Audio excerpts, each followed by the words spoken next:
The snap call with the aces and the ace of spades, and we are drawing very, very slim. We need a king and a king only on the river, or we are down to 8 in our first hand of this final And table. only one out is the king of spades would give Punsri ace-high spades. Okay, we're drawing even slimmer.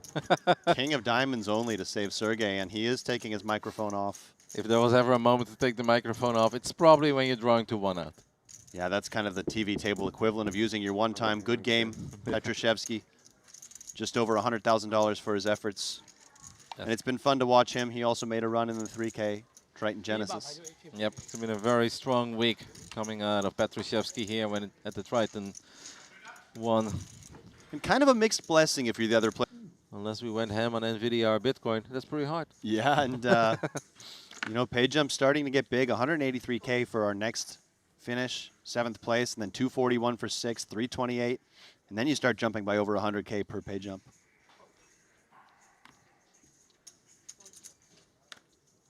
Shinge, ace-king off in the cutoff. Got away from his ace-queen of hearts where he did not connect at all. And really got rewarded for what you already said.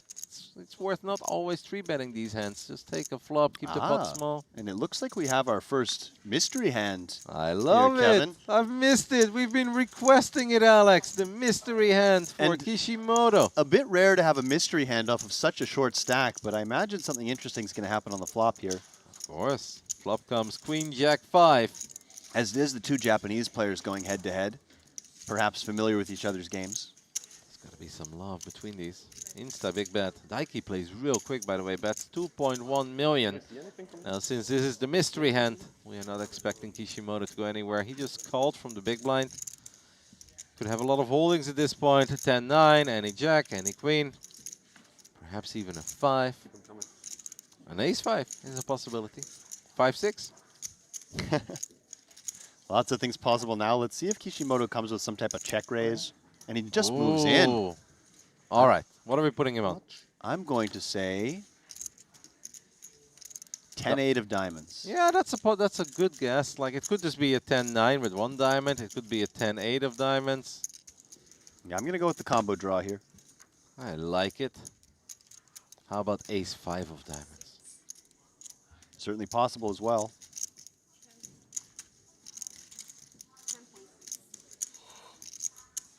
And tricky here is Shinge. No diamond in hand, but he does call. Makes the call. Let's see. Is it a queen? Is it a jack? Is it a straight draw? It is king 9 with the king of diamonds. So we've got a gut shot. Kishimoto in all sorts of trouble. Kishimoto making a move here and drawing just to a 9, Kevin. Wow. The gut shot no good, of course. Because ace-king would make Broadway. How about some running diamonds? That's a possibility. Could be drawing dead on this turn. That queen does not change anything, so it's Not a 9. dead, but drawing slim. It's a 9 and a 9 only for Kishimoto, or we are down to 6. Can Kishimoto find one of the 3 remaining 9s on the river? Nope, that is not one of them. GG to the man who did his best work from seat 8 the moment he ended in seat 3. Yeah, and Kishimoto there check raising the flop, just hoping his opponent had something like ace-4. Maybe pocket 7s, just bets and gives it up, but the ace-king 2 overs in the gutter. There were various, but let's just say Steven Song was on a heater. Gotcha. Multiple events throughout an entire week, shipping them left, right, and center. It was ridiculous. Ever dangerous American Steven Song burst onto the scene maybe 6 or 7 years ago, and he's just been winning everything since. Specializes in a lot of these big field events. Yep. And he's been here as well this week, and we even had him at our TV table once. Hasn't quite been the week yet of Steven Song, but a very good chance that he will stick around for the Triton High Roller Series, which will, of course, kick off tomorrow as soon as Triton ONE finishes up. Martirosian suited ace in the cutoff. Punsri, ace-king. Identical stacks for these two Triton veterans, we can safely call them.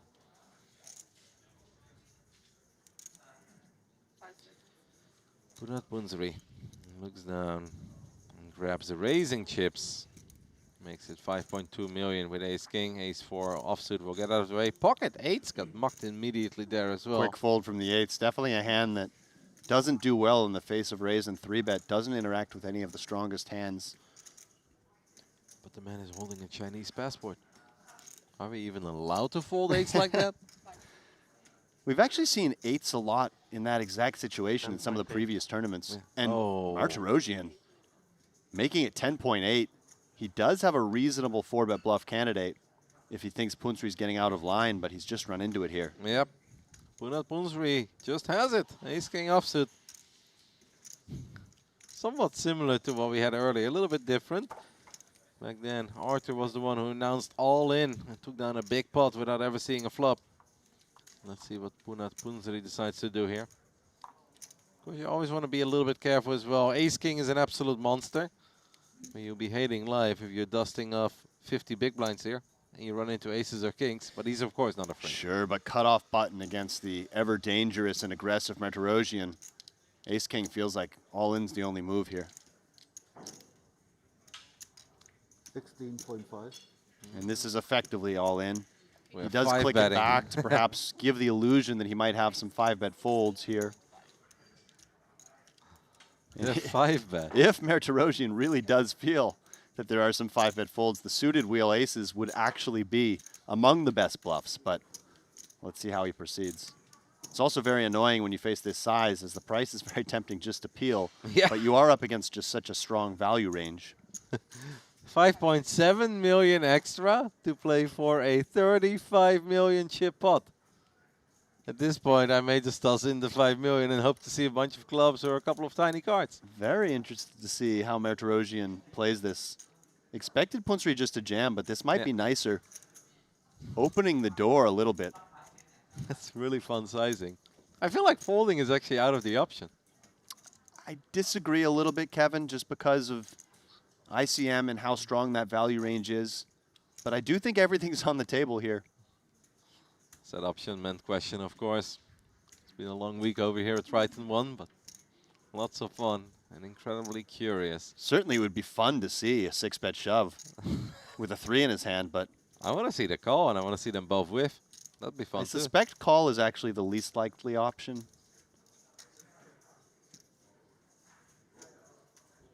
You could be right.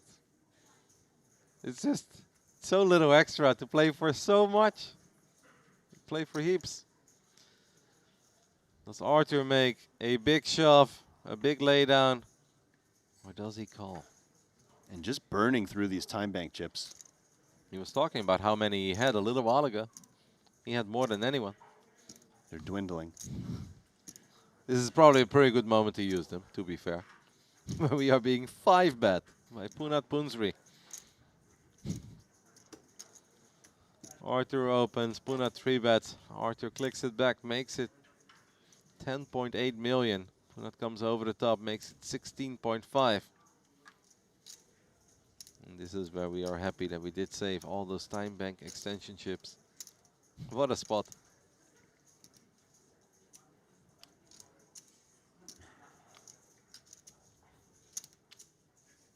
So you would never call here, Alex. You think calling is outrageous? I don't think it's outrageous. I just think it's the least likely to happen here.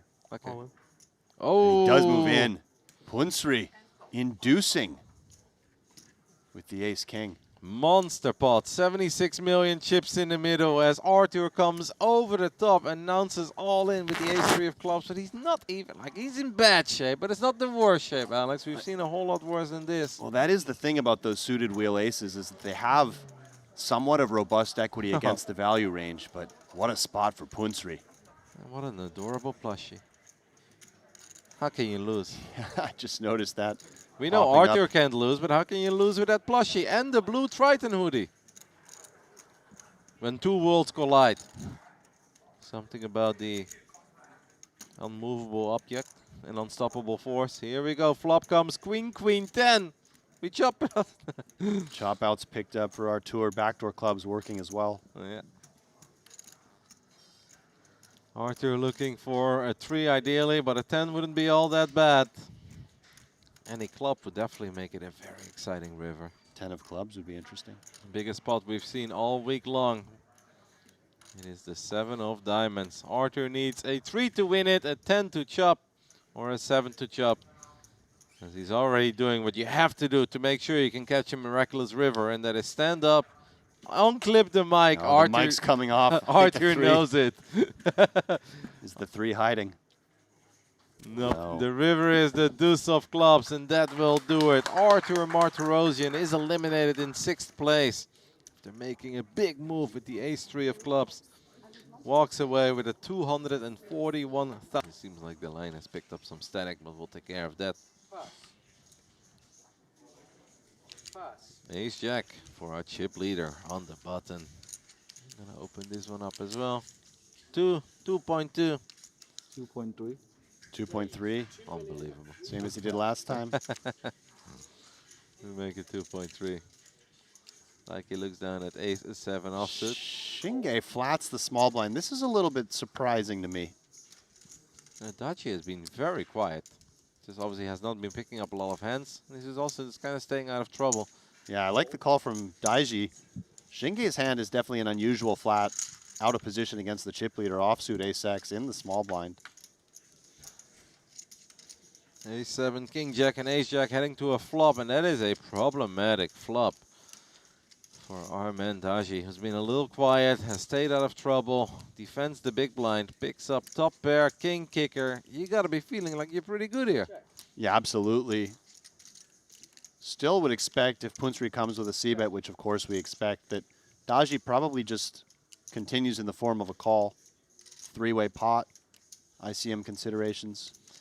Can get real expensive though if a blank rolls off on the turn. But what do you do? Especially when it's the chip leader that's just firing away and is taking down pot after pot. 5 seconds. Never folding King Jack. At least not immediately. 600,000. The bet is 2.6 million. In such a dry board, using a small sizing is Punet Punsri. Sir, where he Oh, raises. and Yep. Daji does come in for the raise. Can't blame him. It is going to get expensive. So this is somewhat thematic on these dry boards, that you can go for raises with hands like King Jack. Top pair, very good kicker. It's just a little less likely to occur in these ICM situations where there are a couple of shorter stacks. Interested to see what Punet comes with here. I expect just a call, but there are worlds in which he goes for small 3-bet here on the flop too if he thinks his ace-jack is best the majority of the time. 37 big blinds behind for Daiji. And indeed, a time extension chip being used. Punsri not just instantly calling.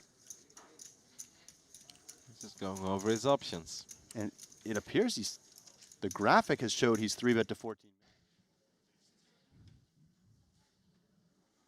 Hello, everyone. Welcome back to the booth. Randy Liu alongside Alex Livingston, and we are down to the final 2 players here for the Triton ONE main event, where the players did go on a little break, and they decided to make a deal. So they were guaranteed $814,000 for second place, $1.367 for first, but it looks like it will be Joshua taking $920,000 and Punat Punsri taking $1.2 million. They're going to play for $55,000, and of course the Triton main event trophy. And I don't know, talk to me about making a deal. Is this something you tend to see more often with these two? Did you expect it?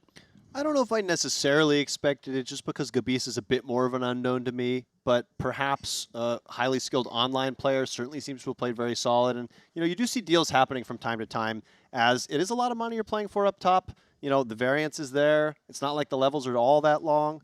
And, you know, both players locking up a bit of extra money, but of course still leaving that $55K to play for to make it exciting. And to have the opportunity to win a Triton trophy, we know it's very exclusive, very hard to get. To do it in an inaugural event, the Triton ONE main event, it's going to mean a lot. Punat Punsri does have 4 titles from the Super High Roller Series, doesn't have a Triton ONE title. Joshua, of course, it's going to mean a lot if he can overcome this huge lead. Yeah, big moment for both, of course, for different reasons. Punat Punsri, already 4 titles. Can he add a 5th to his name? Really cementing himself as one of the legends, although he already has, let's be honest. And for Gabisa, perhaps an opportunity for a really breakthrough moment. We know that these Triton titles mean so much to both of these players. They're right up there with WCP bracelets. It's a huge notch on your resume. So look forward to an exciting, entertaining heads-up battle. Yeah, and hopefully get a Triton title under their resume. 35 big blinds versus 129 big blinds.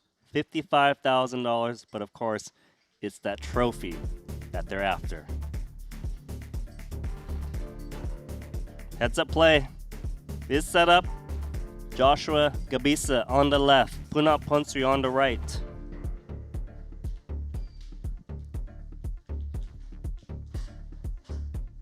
Germany versus Thailand. Look at the chip counts. Practically a 4-1 chip lead for Punat Ponsri. And you've been saying it, a perfect final table he's played so far. I haven't seen any mistakes so far, Randy. Really has played flawlessly. Again, just being able to switch gears, which is so important in tournament poker.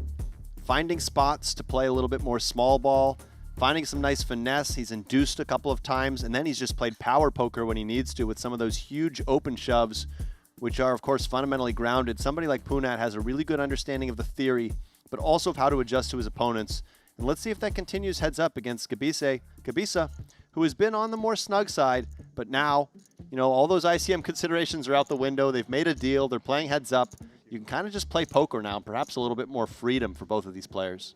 That's right, $55,000 heads up match and a Triton ONE title. Punat Ponsri, he's been to heads up many times at Triton. Can he get another title? First hand, King 4 suited versus 7-6 of diamonds. We do see Ponsri limping. You're going to play a lot of limps in these heads-up battles with that big blind ante in there. You really want to see almost every hand from the button. So you balance that with a lot of limps. You limp some strong hands as well. And when you do open, often you see a bigger sizing. Gabisa's hand, a very reasonable candidate to raise. 5.5 million.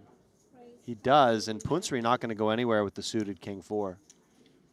As he has now put that stuffed animal on the table with him. Front row seat. A little more space, of course, when you get heads up. You feel like you have one corner all to yourself. Feels like a boxing match. Two men fighting out of different corners. Seems to be two different weight classes given the chip distributions, but here we go. King 4 suited makes the call against 7-6 of diamonds, 10-5 deuce, 2 hearts. Breaks out both players. Yeah, and expect Gabisa to very often just come with a c-bet here as the preflop aggressor. And for Ponsri, not much of a hand to fight back with. No backdoor flush draw. A c-bet of 4 million. 1/3 pot. No backdoor flush draw. Does he just end it here? I think so. I mean, small enough bet that at some non-zero frequency he may choose to bluff, raise, or float, but you have many better hands to fight back with. Only one over to the 10.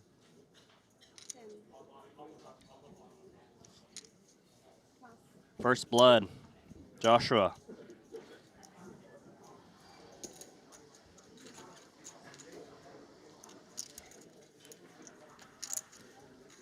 There is the extra large trophy, as you can see. Extra large do it being the main event.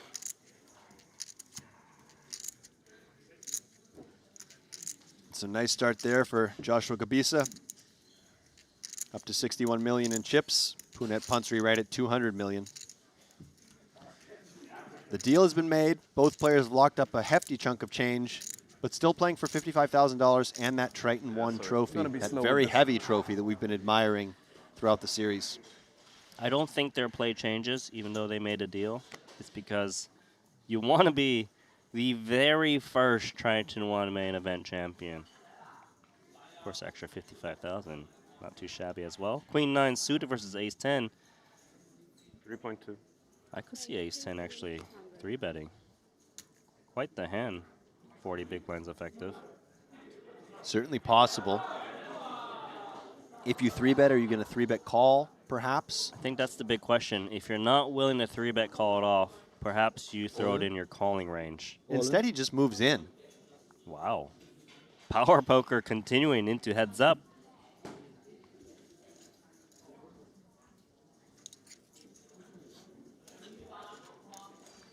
Now, with this big blind ante format, Alex, it does rate to favor the player fighting for more pots, right? Yeah, it certainly does. And like I said, I think the theoretical play, you know, with this big blind ante is you're supposed to limp a lot of buttons, and then when you raise, you're supposed to raise a little bit larger, just because your opponent's getting such a good price to continue versus min raise. But there are different strategies. We saw Gabisa min raise there. Unclear if that'll be his default sizing, if he'll play some limps. Yeah, so Gabisa with the min raise. Let's see if Punat, if he does opt to raise, does he go min as well, or does he go larger? King 6 offsuit. So far, we've seen a limping strategy out of Punat Punsri.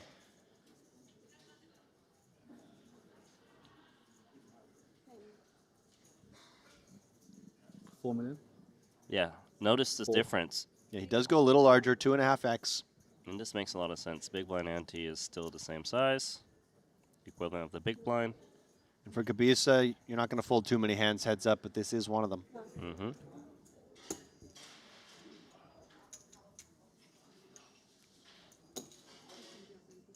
I wonder if perhaps Joshua primarily plays like online maybe, where a big blind ante isn't really a thing.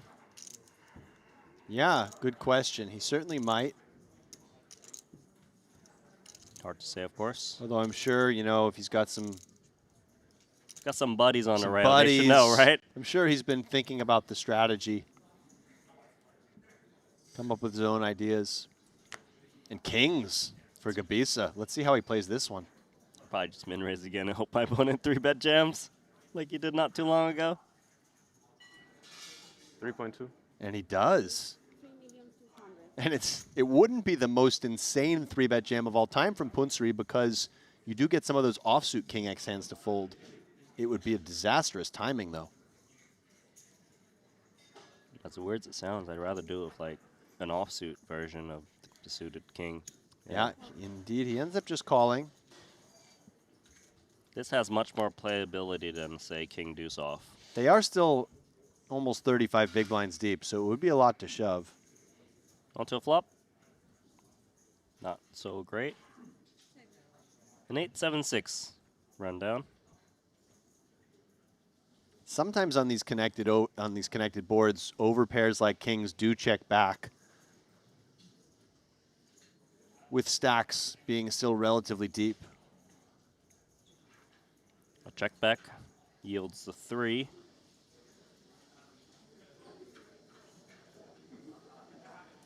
And one thing you want to think about as Punsri is that when your opponent does check back, it sometimes caps their range. So there is a strategy where you end up playing a lot of big turn bets and applying pressure on rivers. His hand choice, perhaps not great. You typically would want to have a 5 or a 9 in your hand, at least a 10 or a 4, something that can give you some equity in addition to the attacking of the capped range. Surely you'd want to bet with kings now after flop and turn jack from your opponent. Yeah, betting would be very standard here. It is interesting, though, Randy, because you have to be aware of the fact that you've capped your range and be prepared for, you know, potentially some check raises. But, of course, the 3 of clubs so innocuous.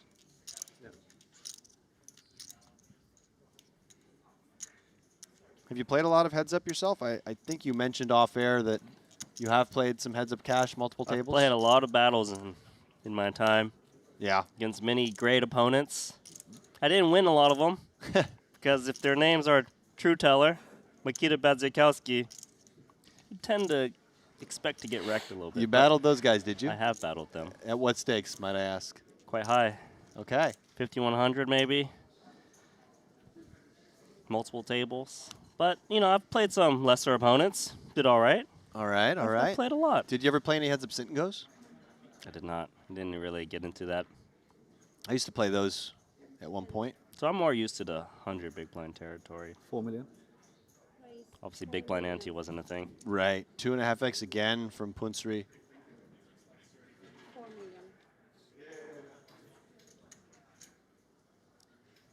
million. 5-4 suited, 4 million.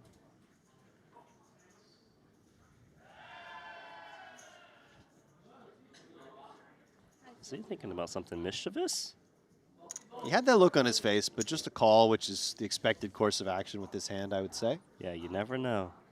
Sometimes these big, little like to attack pre, as we saw Punsri do that with King 5 offsuit earlier. Three-handed, but Queen 6 calls. And Queen 6 in the lead. Some backdoor possibilities for Punsri in addition to bottom pair. Does have 27% equity here.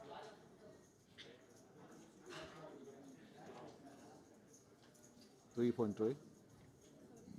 3.3. 3-3. Probably just proceed with call as Gabisa. Don't really see any other reason to take any other line.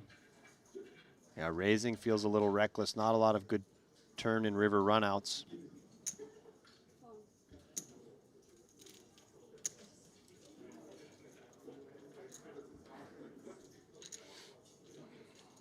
$16 million chip pot. A 7 on the turn. That's going to change things.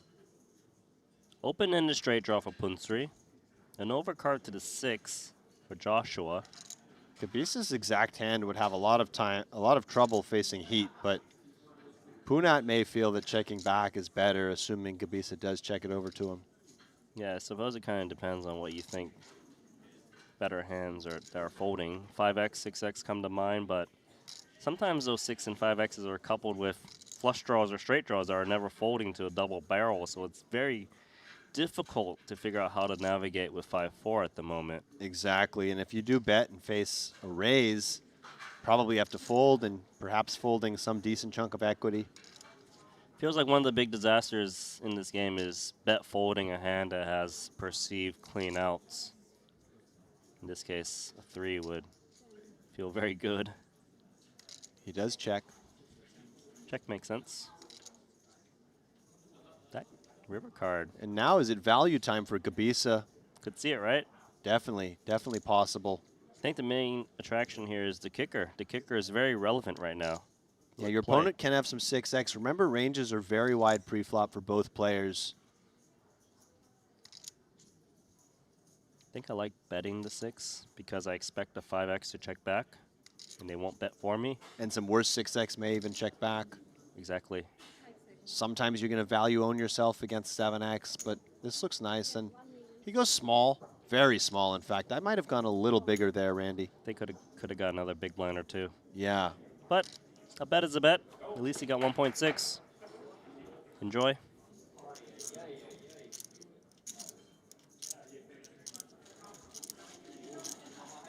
You know, I'm thinking back about how Tanya was playing heads up.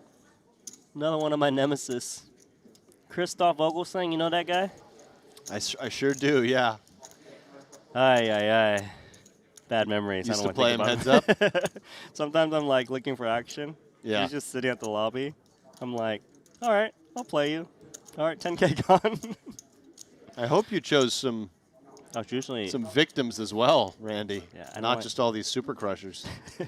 Just the thing is, only the super crushers wait at the lobby. You know? That's true. So if you're just fiending for action, that's who you're going to play. I've experienced this myself in the high stakes mixed game cash games. How about no limit hold'em? You ever play heads up a bit, or? I did. Never nearly as high as you. I think probably 10-20 at the highest, and most of it was sort of 2-4 to 5-10. Sure. When I played those heads up cash games. But the difference is you crushed them, didn't you? I did well at 1-2 and 2-4, and then you know who I ran into who was really tough in those days was Jungle Man. Was grinding the 2-4 games. This was Jungle back in Man. 2008. Yeah. Holy! Can I pause you for 1 second? Because Ace 4 offsuit just jams over a limp. This is a massive jam. That's 42 big blinds. You know what I think's actually happening? This is my read. I might be wrong. Punat seen Joshua min-raise a lot of buttons so far, right? Yeah.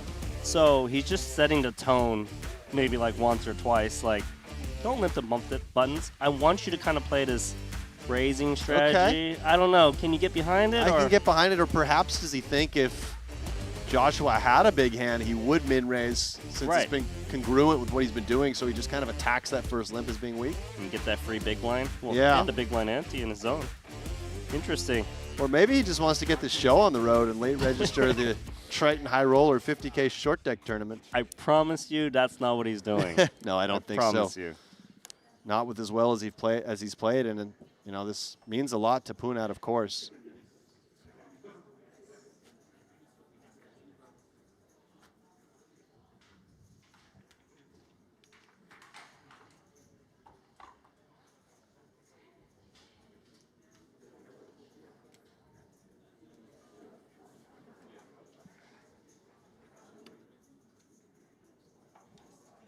Ace-8 and Queen-10 offsuit.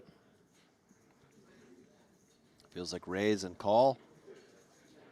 Perhaps Poonap's a limp possible for Poontsri. Blinds are one. And instead he just, now this is just getting a little confused. Oh, the blinds did go up, Randy. But still, it's a 32 30 big blind shove. Yeah, this is a bit unusual. I wonder what his game plan is. Surely he's not planning on doing this forever. Do you not think maybe he wants to just get the show on the road at this point? He's not really a short deck player, so. Yeah. Hmm. Yeah, that's a big shove. Very interesting. Not to say it's not a plus EV shove. You do win chips shoving even 32 bigs on the button with that big blind ante. But is there a better approach? Exactly, I guess the and that's what you have to try and decide. Is there another play that wins more? In this case, I mean, when your opponent has Queen 10, just getting them off that equity is actually quite nice. Tens for Gabisa. And is this going to be perhaps a confrontation, Randy, with the way that Poontsri's been playing? I'm pretty sure the chips are going to go in based on how Poonat's been playing. I think so, too. And is Gabisa perhaps just a min raise here? But no, he limps. And does Poontsri just move in? I think so. He might think Joshua's fed up and might even call it worse. He's going to jam, isn't he, Alex? You feel it? I think so. He's never checking his back, right? Hold on. Yep. He does, and Gabisa's going Snap to it call off. quickly. Wow, look at this pot size, Alex. 128 million. Gabisa now a favorite to double up and take the chip I lead kept picking here. up- so weird. I just kept picking up. Excuse me, hands he wouldn't that quite jam, take the which is chip really lead, so but stupid. Ace, ace, ace, ace. Surely he's going to run into a hand eventually, which he does. Ace-8 versus 2 10s. And ace would end this tournament right now.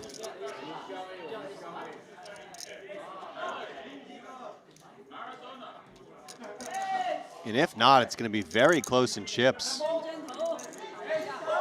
Flop. 10's looking amazing. Poonat needs an ace, running straight cards. 2 more 3s would do it. No side on request.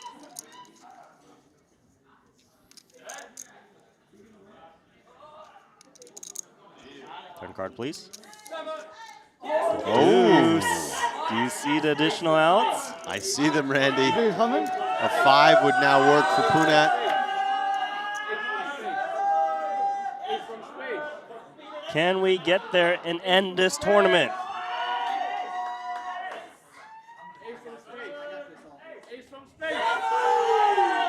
And the show goes on. Show does go on as the 2 10s of Gabisa doubling up. We got a match. 128 million. Gabisa.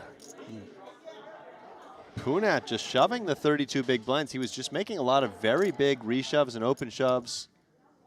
To be frank, I find it a little reckless. I don't know what you think. I tend to agree. Feels like a lot to shove there. He had one before at the 1.6 level, did he not? With an even weaker ace.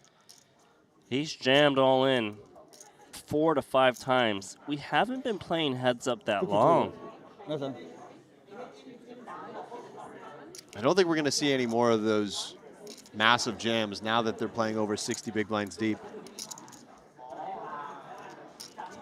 You can see how close it is. Oh my God, it's 50% of the chips in play. Yeah, it's a coin flip now. Anyone's game. As Gabisa settles in. He's been short most of this final table. He's got the confidence now. He knows he can just try and maneuver his way to be the Triton ONE champion.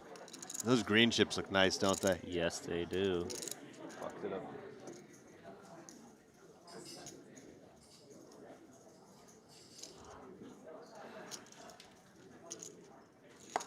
Sure. I mean, I dare not question Punat Punsri, but I just don't understand the approach he's taking right now. Yeah, it's been very bizarre. I am 2-2. You would think, especially if he feels he has a skill edge against Gabisa, more experience playing live, if anything, he'd kind of take the opposite approach and play a little more small ball. Not to say you wouldn't necessarily ISO the ace-8 off, but just moving in feels like a lot of chips. Yeah, why not just kind of feel your opponent out, see how they respond, try to learn about their tendencies and go from there. But here we are. It's 124 million versus 133. And we could be in here for the long haul now, Randy. He's got so many chips, it took him time to get him back Yeah. behind the line. Sure, Gabisa will be comfortable just checking this back after scooping in that big one. I mean, if your opponent is pushing so many chips so often, no reason to inflate with a very weak hand. So onto a flop. Queen 4 deuce, all clubs. Check. 5 of clubs working for Gabisa. Middle pair for Punsri.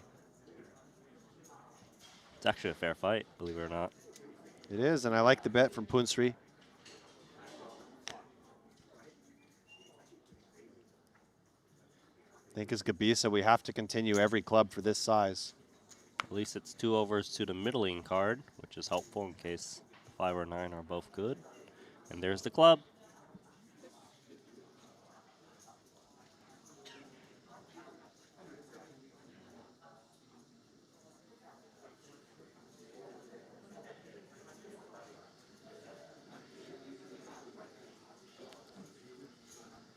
Four club board. Action on Punsri. Checking it. Does just give up. For Gabisa, either check or small bet, probably. 5 of clubs enough for value. I think for anything up to 3 million into this 10 million chip pot. Could get some crying calls out of random pairs. He's going to check. This Figures is there's more also value. fine, yeah. And hopefully inducing a bluff. Maybe he doesn't expect the 4 or deuce X to bet the flop that often, so he's up against air maybe. Unclear.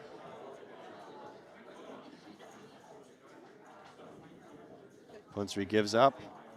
Gabisa will take a nice pot, and just like that, Joshua Gabisa is our chip leader, heads up.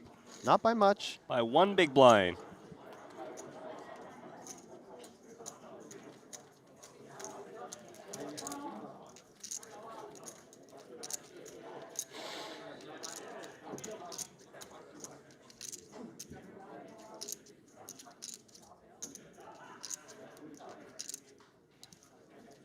Wait, did you see that? The trophy just moved over to the middle, dead center. Pretty sure it was very close to Punsri earlier. It was within arm's reach. That's pretty funny. That'd be pretty cool. It just moves. They just based on move. chip counts. That would Yeah. actually be amazing, like a sliding scale. When you win, it just touches your chips. That would be really cool. As Punsri here with King Queen dominating Gabisa's King 10. Let's see if Gabisa min raises, which we've seen before. He does. Punsri has a very nice 3-betting candidate, of course. I like 3-betting this hand even more the deeper they are. I agree. 60 big blinds roughly effective. Obviously, if your opponent calls your 3-bet, you flop any top pair, it's practically nutted, given that ace king, ace queen feels they can get in pre. Yeah, and as you do get deeper, you're probably going to face some more flats with some of those suited hands that you do dominate. But Punsri just opts for call. Nothing for either player here.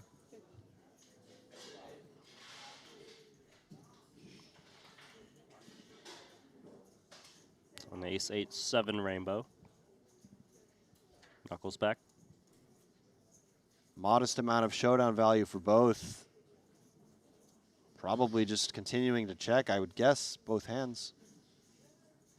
The nut no pair. Yeah. As the nut no pair, you figure you can't get any better hands to fold, at least not for one bet. And you actually dominate a lot of the worst hands that would have checked back. It's going to be a lot of king high and queen high.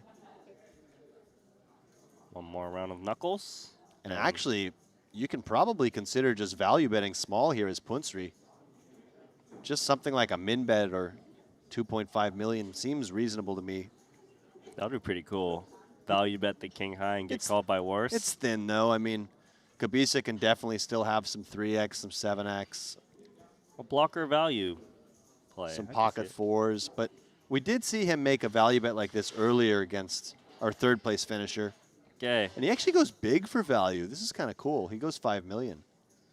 And I don't think Joshua thinks a better king high is value betting. This is kind of cool. I wouldn't be surprised if Gabisa calls, though the way he's played, it's been a bit more measured. But the thing about this 3 million chip bet is Gabisa probably thinks, well, yeah, we can take away the better king X now. Maybe he doesn't even use this size with a 3. I don't think he uses this size. Wow, With 3. well done, Punat Punsri. King, queen high. This is an advanced play. Got him. Yeah, the rail is clapping like, interesting. I was thinking maybe he'd come with min bet 2.5 million, but instead just 5. Max value. Max value. When's the last time you've seen someone value bet king, queen high? Yeah, for that size especially. This is why Punat's one of the best.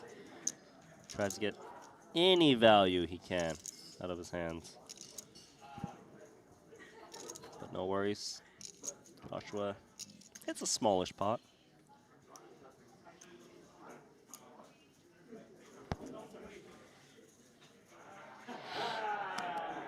Queen, jack, and 2 5s.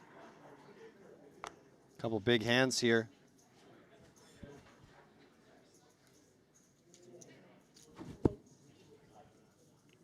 So a limp from Punat Punsri. I think you can go either way with the 5s here. Something like 7s plus. I think I want to be isolating for the most part. Heads up. The 5s are definitely a reasonable ISO as well. It's a tricky one, right? If you get called, it is a little bit difficult to play post flop, but obviously Agreed. 5s in general is just a above average hand and heads up, no limit. Yeah, so on the one hand, your opponent's actually limping a lot of big card, little card hands that you have good equity against. On the other hand, like you mentioned, once they call your 4x raise, a lot of the time it's going to be 2 overs. A lot of flops can be difficult to navigate, but Gabisa does take the aggressive play. Yeah, this pot is quite inflated now. 18 million in the middle. Queen jack limp calls the 4 big blind raise, and flops an open and a straight draw. Now what do you do with 2 5s? This is a classic example of a difficult flop for 5s, right? Because of course you might have the best hand, but if you bet and get called, it's very, very difficult to continue firing on any turn that's not a 5 or perhaps a board pair. And I tend to think that this board in particular does connect quite well with Punsri's limp calling range. Right. It So should have some king x, 10x straight I draws. wouldn't have hated just seeing a check from Gabisa there, but he does start with a half pot bet. I almost feel like if you bet 5s on this flop and you get called, you have to strongly consider some multiple barrels. I'm blocking a lot of things that might call, fold. Who knows? It's hard to say, but out of position doesn't help. Because if your opponent had a big hand in position, they're just going to keep slow playing, right? It's just so murky, isn't it? I know. He's immediately started in the swamp. And of course, one of the reasons Gabisa does bet the flop is he just feels like overall king high board is going to be good for his range against the limp calling range.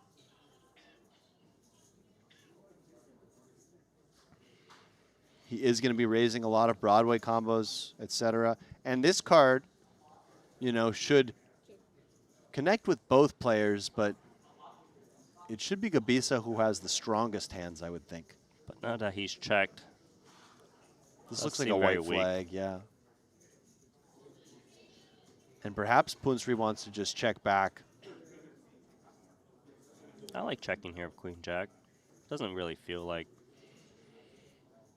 you know, your opponent has that strong of a hand, but then again, they might be pot controlling some random King X. I like this as well. The Queen Jack with the check mark. And for Gabisa, you're probably just done. Although in the back of my head, I always have these fantastical ideas about doing something like a 2x pot overbet here, attacking a perceived cap range, but I don't know. Not the hand, probably. Not the opponent. Oh, he's just going to go off the bet Goes check 12. bet line. This, to me, looks like a bit of a misstep. I mean, I do guess potentially you can just target some 10x and 8x that you think you can get to fold if you think your line doesn't look bluffy. But I don't know. What do you think, Randy? It seemed like he was targeting precisely the 8x for sure and the 10x, but we don't even know if those hands would have folded. That's what I'm thinking versus that sizing. Those hands have to keep you honest some of the time in case you just have a random bluff. And you have a smidgen of showdown value with the 5s as well. Not sure about that one. Yeah, I do feel like if I took the bet check bet line with that hand right there, I probably would have sized up. Maybe, sure, I would have lost more, but at least I can probably increase my chances of folding out 10x and 8x. There, I'm not confident it's 100% fold in Punsri's shoes if he had those inferior pairs, but here we are. One thing to remember is that heads-up poker is such a different animal. And these players, while they are accomplished tournament players, and you do occasionally have to play heads-up as part of a tournament, it's definitely not something that these players have necessarily studied in isolation a whole lot.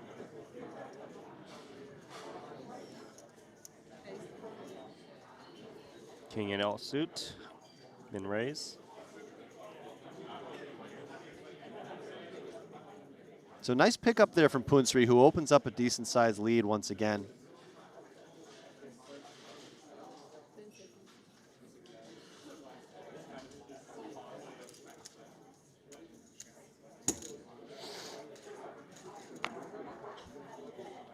$10 million in the flop, in the pot rather. Let's take a flop. Little queen 4-4 rainbow.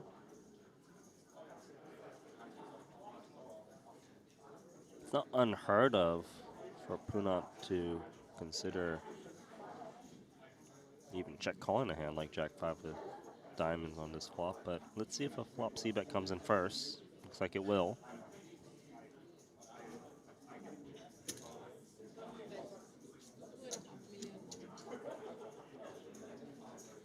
$2.5, quarter pot. It wouldn't be insane to float or check raise this hand. All three options on the table, I believe. You tend to float a lot more if you realize your opponent is c-betting at an extremely high frequency.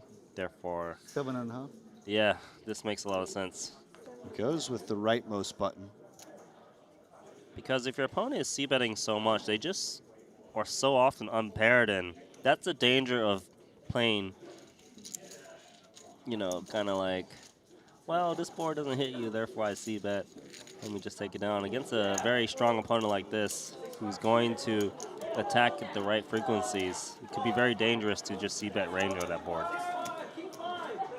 Agreed, but tricky too to check back and kind of difficult to realize your equity sometimes with something like King 8. Yeah, I think a lot of times, just heads up in general, you need to think about the overall game plan. It's not just sometimes this hand, this hand. How do you play your range? Right, finding the right frequencies. Because this is going to be a long heads-up match just based on the chip stacks, right? So we need to kind of find the right counter punches at key times. So we'll see if, you know, Joshua continues to c-bet. TBD, but 8-4 now versus King 3 suited. About a 2-1 chip lead for Punat Punsri.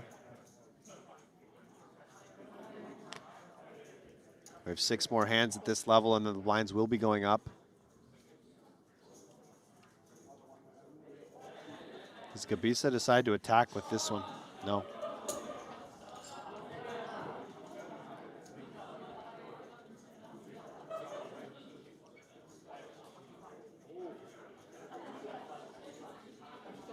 Eight of spades, very relevant here.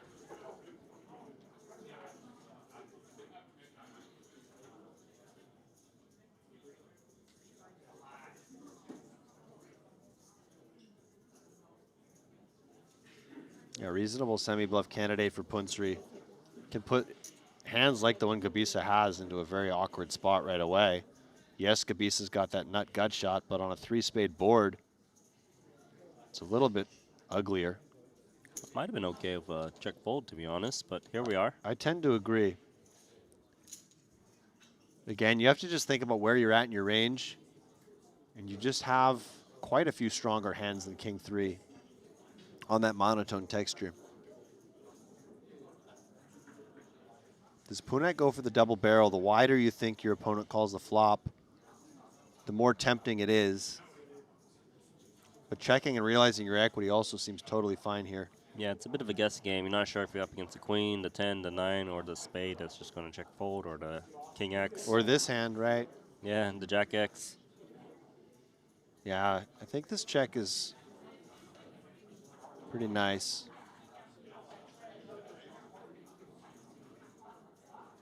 Tiny bit of showdown value for Gabisa now with king high. I mean, we can see he does have the best hand. I think I'm okay with just checking the king high with the way the boards run out. I believe so too. You do beat random things like 8-4.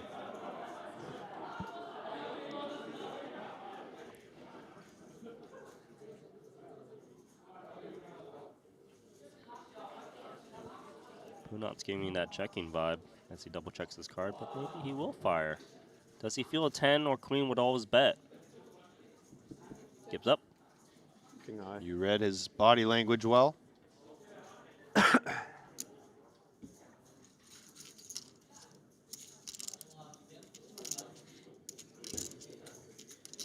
Final table started a little over 6 hours ago with Sergei Petrushevsky in 9th, followed by Igor Yaroshevsky, Kaoru Kishimoto, Artur Mertarosian, Joao Daji, Rogu Wen, and our third place finisher was, of course, Daiki Shinge, leading us to these two players playing heads up.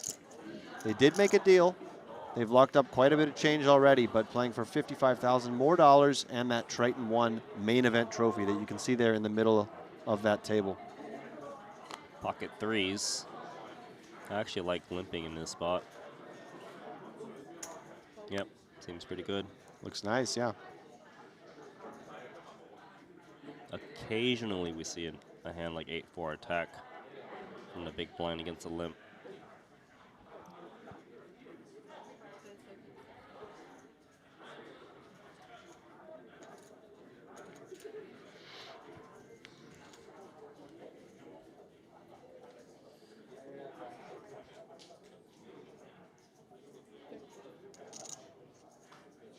Maybe some equity denial of the threes. Can get called by a deuce, actually. Can get called by ace high. If it did check pre, we've seen Punet likes to attack with his ace highs. Gabisa takes it down. Got this strategy I'm thinking of if I'm Joshua. Play fast like Daiki. Because Punat has no time banks, I believe, or one. That's a good point, yeah. So if you act quickly, you force him to make his decisions even more quickly, because you can always think when your opponent's thinking. And I kind of feel like heads-up hands can be quite complicated. Ranges are very wide. There's a lot more things to think about. You know, players are a lot more uncapped. They can have random two-pair so much more often. It really could come to your advantage if your opponent's making hasty decisions. 10 deuce, the Doyle versus the queens. Almost a little fortunate for Punsri here that his hand is so weak. If he had another, like a 10-8 offsuit, maybe he would just limp call versus the inevitable ISO of Gabisa, but this one probably just gets away.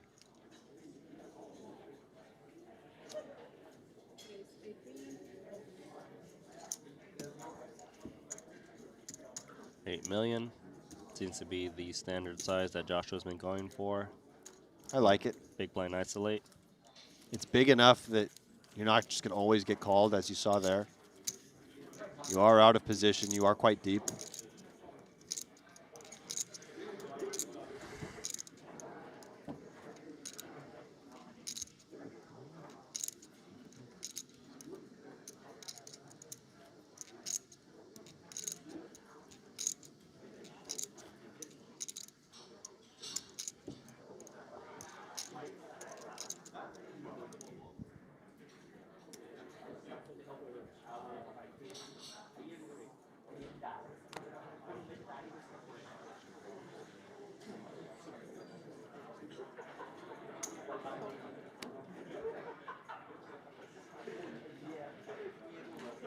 Joshua limping.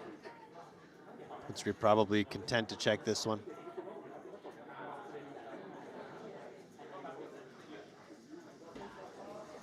You tend to want to use a very polarized range when you isolate from the big.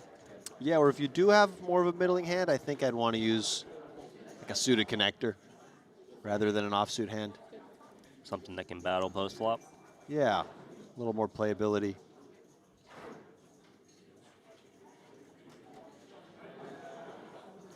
Limp pot, gonna be a little stab. Should be the winner.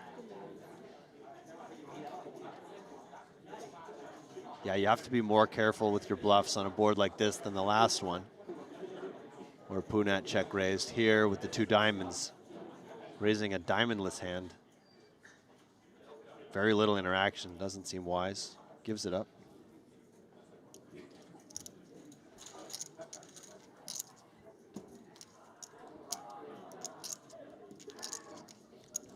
If you got time, anything happening at 15K right now? Yeah, I can head over there and take a look. It looks like we are down to 15 players in that 15K. All the players have locked up $60,000. It will be 969K for the winner. The leader currently is none other than Steven Chidwick, followed by Luo Zhijiang. Please correct me if I got that pronunciation wrong. Not looking at it, but any other big names you see? Michael Watson in 4th, Ebony Kenny 6th.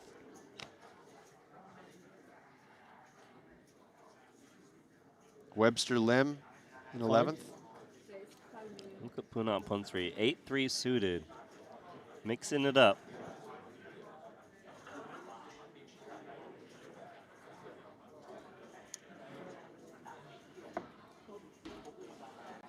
Suppose you're supposed to double down on 11 against the 14. So here we go, 12 million in the middle. You play any blackjack, Randy? Felt it. You can hear it. You know I do if I saw that. You don't seem like a blackjack guy, though. Here and there, for funsies. Sure. Pair of 3s. Queen 4's got some interest, perhaps. 3 to a wheel, 3 to a flush, 2 overs to the middling card. It's kind of interesting if there's merit to continuing, but no need because it checked through.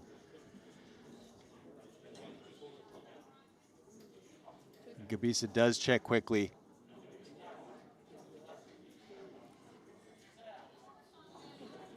Maybe a little concerned that Punat's going to have a lot of ace high, checking back the flop after opening. He should. And having said that, I wouldn't fault Punsri for betting, expecting to not get check raised, given he's very ace high heavy. Yeah, I like that. You can bet something like 4.5 million, 5 million here and just get some protection for your hand without the fear of getting check raised, like you mentioned. He does come for 4 million. It's not like most players in heads up aren't folding an ace, so I think this is a really good bet. And This is nice, yeah. Still get the value from the flush draws. And Gabisa's hand probably just not quite enough with just the naked gutter, queen high. I mean, he's probably up against an ace a lot too, right? Right. Under normal circumstances. But coming to life. And is he going for check raise here? I expect this to never happen. And here we are. And here we are. And of course, against Punsri's exact hand, this should be quite effective. Huge check raise, by the way. 20 million. That's a 5x raise.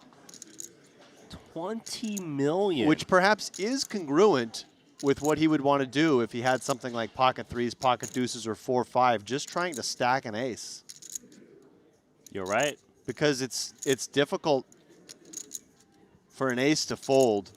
So maybe you go big, trying to target that ace-X with those value hands. And if you are going to have those value hands, you need some bluffs, and he just chooses the 4X as a bluff. And Punsri looks a little annoyed, but very nice pickup there from Gabisa, one we didn't expect to see.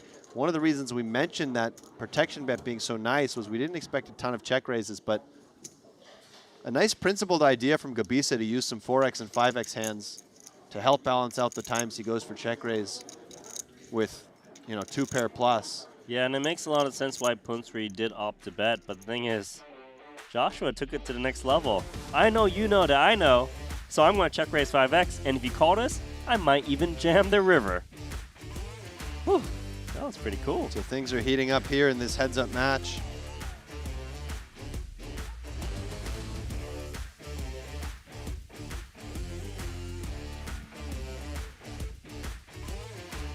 It was about a 4-1 chip lead when we started this heads-up match. Now we play 108 million versus 153 million.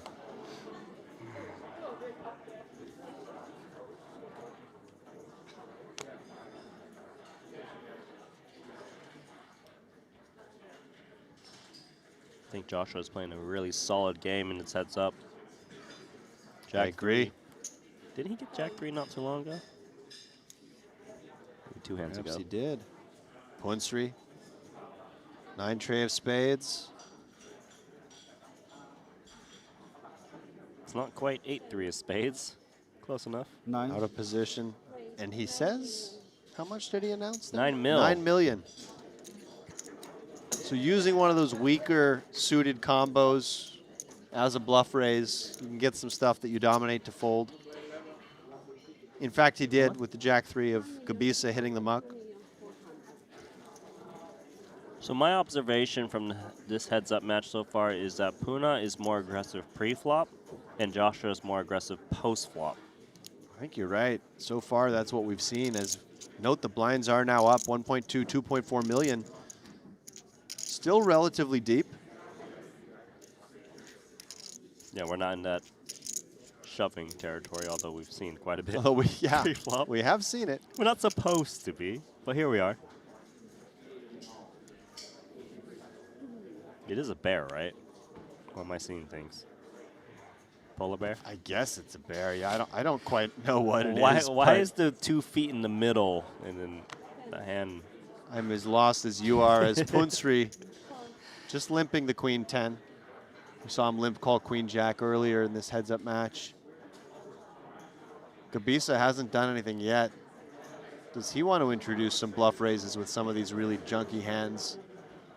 Perhaps we would actually prefer to use the suited ones out of position to have a little bit more playability. And no, he's going to go for it. Disagrees. He's going to go for it. 10 million. Punat's hand a very comfortable limp call. It's kind of interesting he's opting to do it right now because he's already done this raise about 2 times and he's gotten called both times. Yeah, he had pocket 5s once. I think he did face limp fold the one time when he ISO'd queens.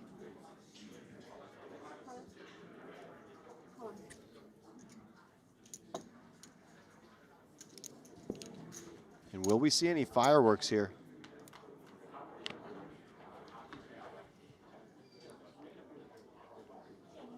Quite the board in the sense that it doesn't hit anywhere, but Joshua has the pre-flop initiative, and he does have the single suit blockers, which blocks some of the flush draws and backdoors.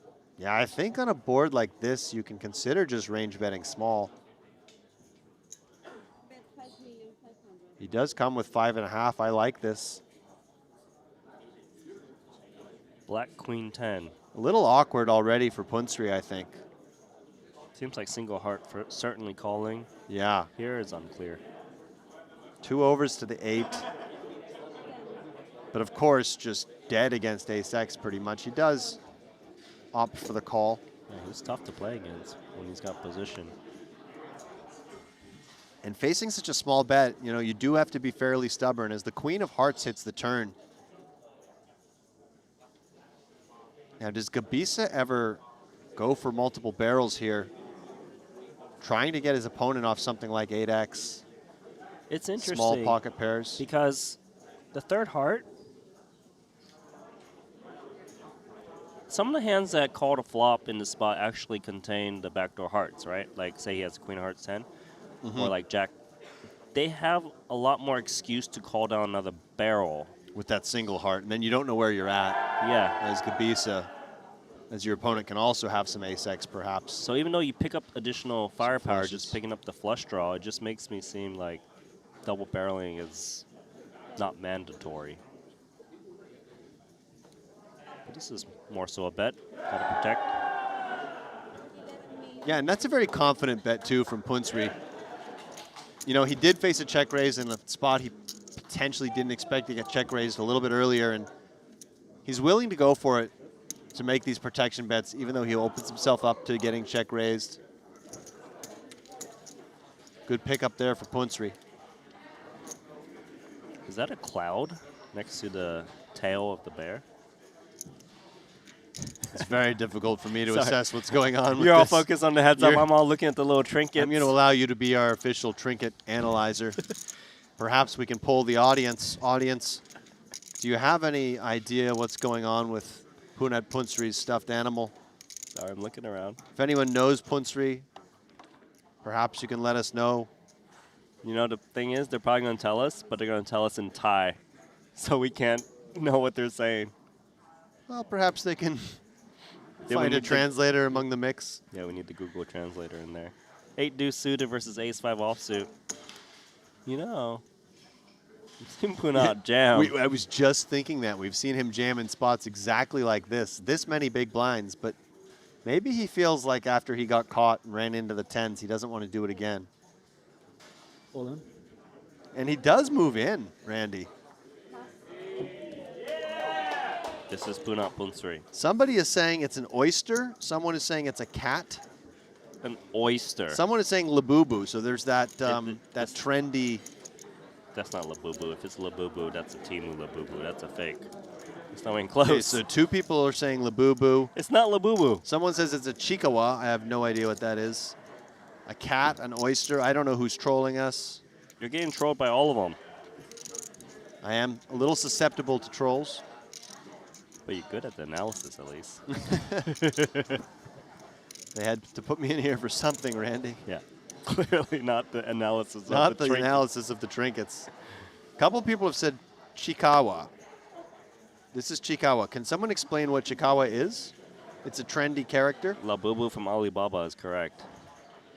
Scam. What Jack does 9 that mean, suited. Labubu from Alibaba? It's Alibaba is basically where you get the fake versions so of it's everything. a knockoff Yeah. Labubu? Pretty much.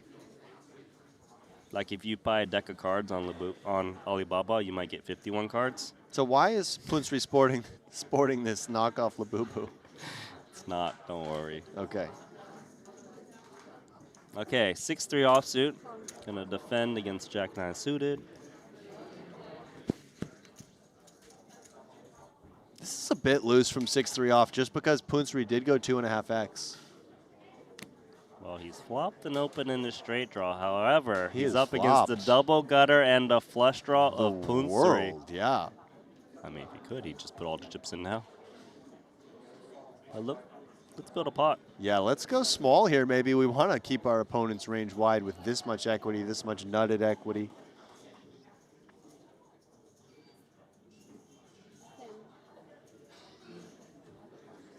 4.8. 4.8. Bet 4,800,000.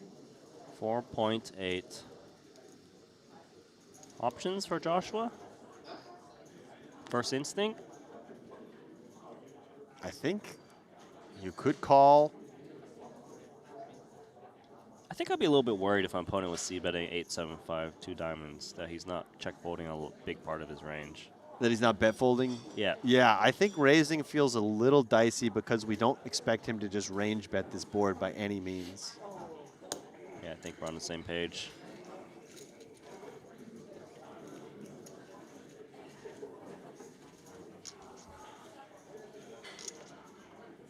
A deuce.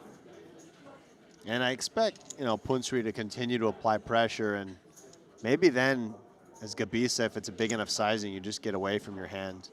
You have better hands to continue with on this double flush draw board. Taking his sweet time. There's the check. Mandatory double barrel? I don't want to say mandatory, but jack high and such a strong draw. I think you do really want to start pressuring the weakest one pair hands. There's a little bit of Jack 10 offsuit that just check folds. Yes, it's. I think if you bet big enough and you get check raised, you just have to go with it, which is okay. I mean, to be fair, you probably don't get check called and check raised all in too often on this board texture. Right. If someone's willing to put on all the chips, they probably would have check raised on a flop at a high frequency. I think you're right. And I think it's Gabisa. I mean, you just need to fold now versus this bet size. I mean, you just have a 6. Like,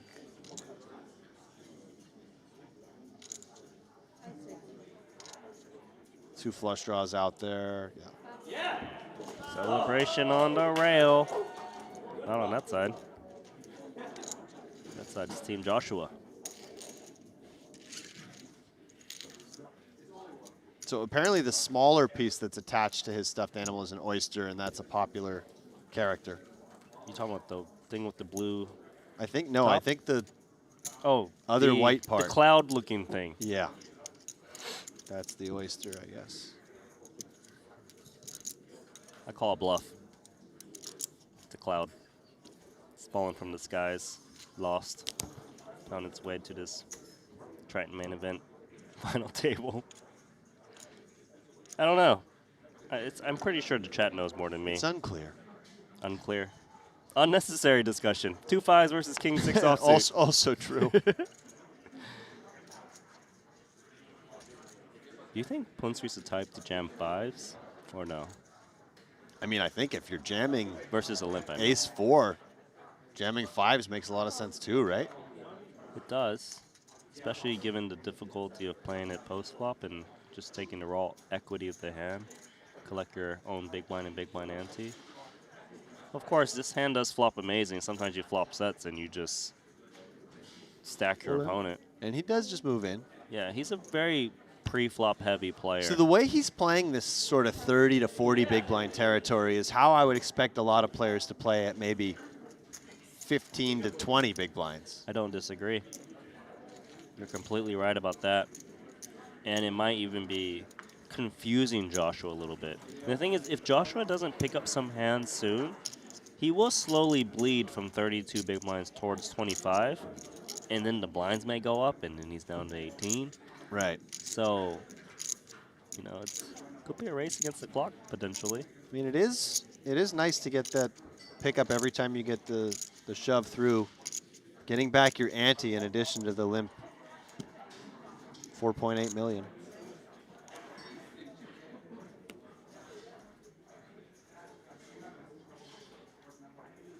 Couple of weak hands here. Similar. Don't think we've seen any open folding yet on the button, have we? I think everyone's been at least limping their junkiest hands. Which makes sense with that big blind ante in there. I think you start introducing open folds if your opponent in the big blind is relentless against your limps. Like they're just always raising against you. But here, if you can get away with a cheap flop with position, you try to do so. Like here, it's ace, ace, 10, paired board, limp pot. Wouldn't mind just a stab from Punsri here. Exactly. It's a huge range advantage, actually. Right. What's your opponent going to do at 7-3 high? But imagine the range advantage you'd have if it was reversed and it was Gabisa who limped, because we know Punsri loves jamming those ace-X. True that. So Punsri kind of chipping away at his opponent here. You can leave the ante in there. But this is how it's gone with Joshua Gabisa, is that he's not making it easy to win his chips. Maybe you can chip away at him a little bit, but unlikely he's just going to punt it off in a big moment. He did get that really nice check raise through with the queen 4. But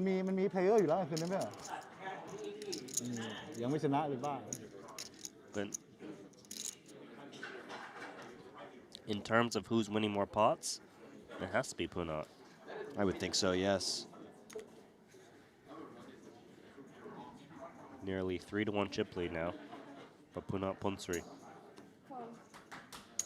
Who can play these hands better often determines who is more likely to win this tournament.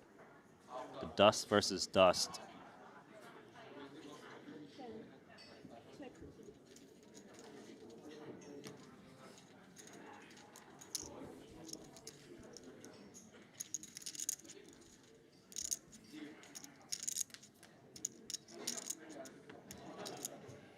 Open in the straight draw.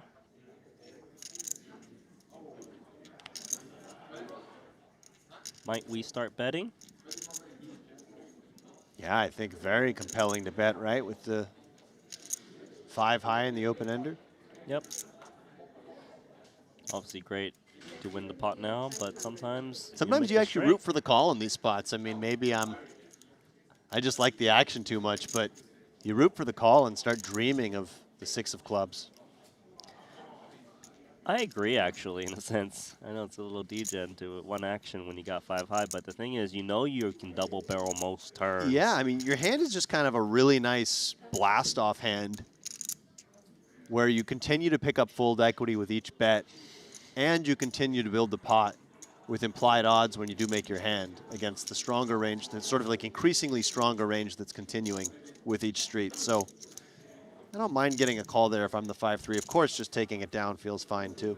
You actually probably don't even mind if you get check raise, because you know Yeah. you got a very clean draw. Yeah, it's all very true.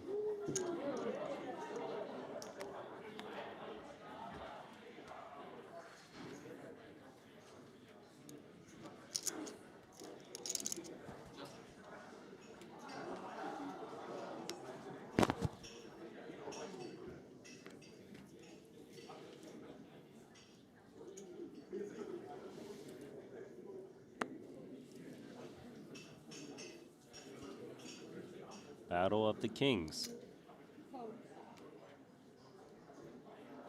Start for limp. Check.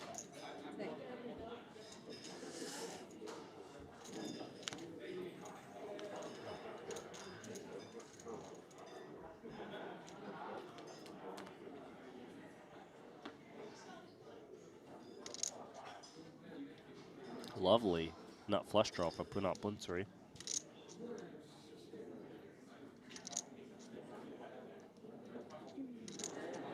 Yeah, I'm betting here if I'm Punat. You want to start building a pot for the times you do make your hand.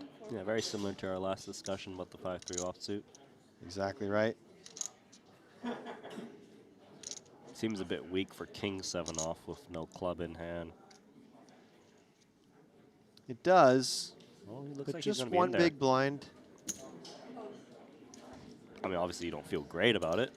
Right, but to your point, it's sort of difficult to navigate turns and rivers, and I guess the more dynamic the board is, the more selective you do need to be with your high card holdings. So How about the nut flush?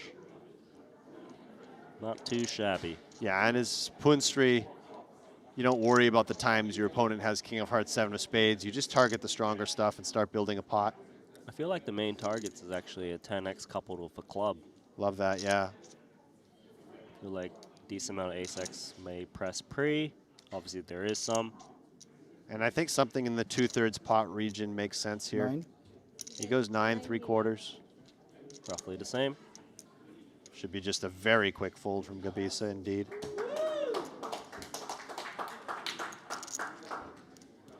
Notice who's clapping and who's not. Just a few.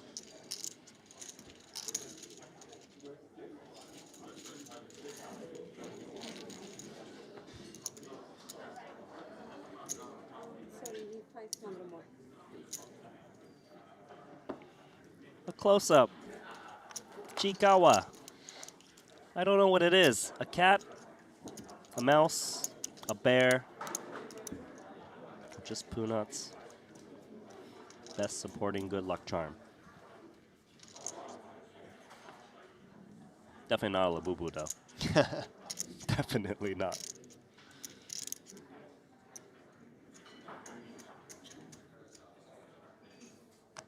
King Queen here for Gabisa. Maybe he elects to limp this one, and does he just play limp call if he's faced with one of these huge shoves that we've seen from Punsri? He would snap it off if he got shoved on. But it has been very ace-X heavy. Still. True. Too much hand. Little 9-3 suited. Maybe? 8 million. Yes. And now is Gabisa. Do you play limp 3-bet? Do you call and keep in some hands you dominate? I actually think it's a lot of merit to both.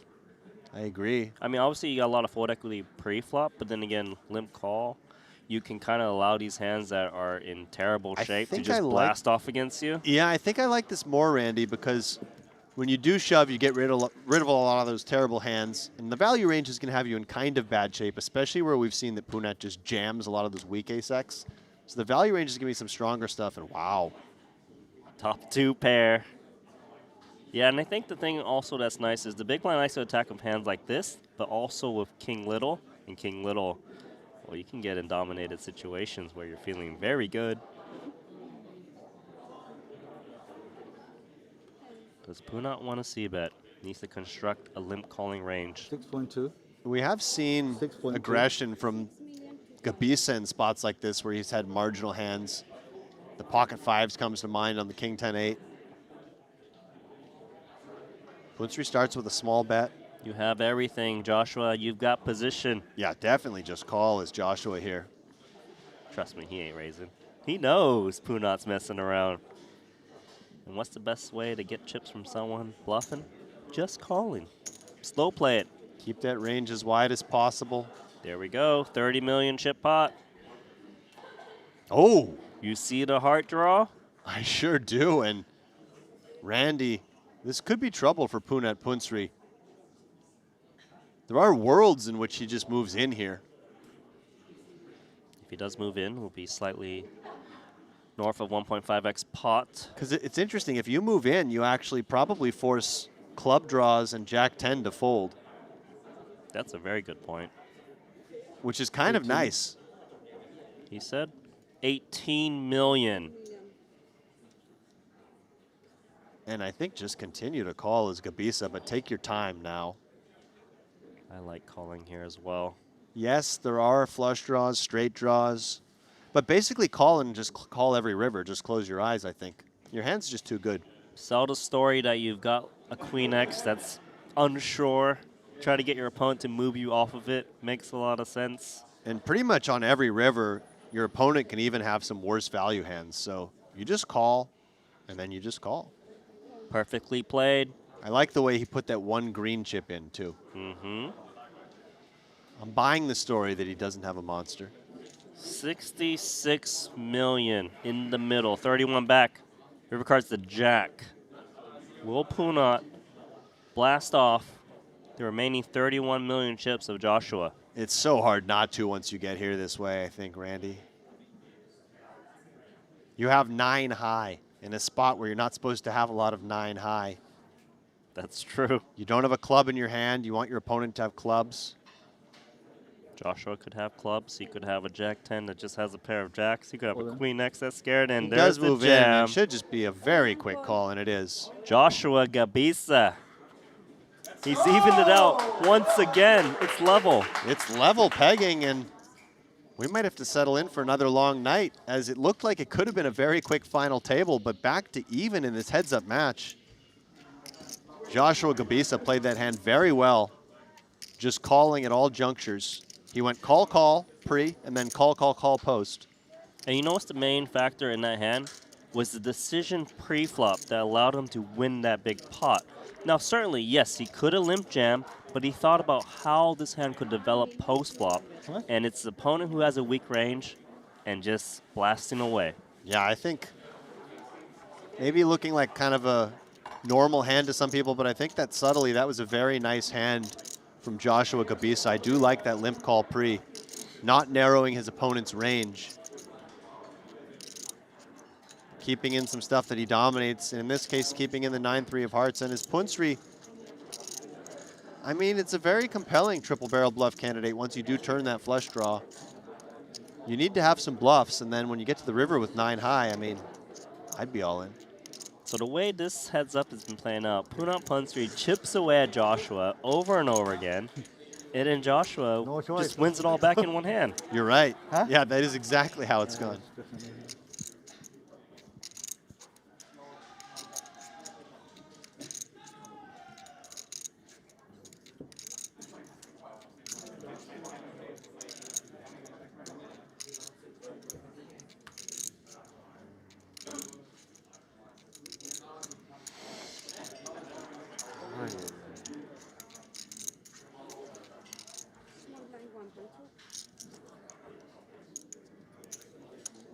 Can't believe the chip stacks are equal once again.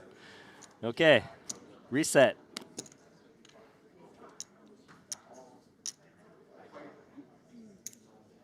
Come. 10-8 offsuit. Gabisa just taking a look at the counts, perhaps. Realizing he's pulled to level. Okay, And the pullback and the raise. decides to raise the 6-3 of diamonds, and I think Punsri's going to play limp call here. It's not the greatest hand in the world facing this 4X open, but feels like enough to go to war. Believe it or not, he actually dominates hands that would make this play. Right. 10 deuce off, king 8 deuce, 8 threes. And he does call. 22 million in the middle. I really like the way that Gabisa's played this heads-up match as he flops an open-ender. I think he really likes flopping that open-ender. Pre-flop initiative. Clearly a hand that can easily fire at least 2 barrels. Ideally make your hand. And this time maybe he'd rather just take it down now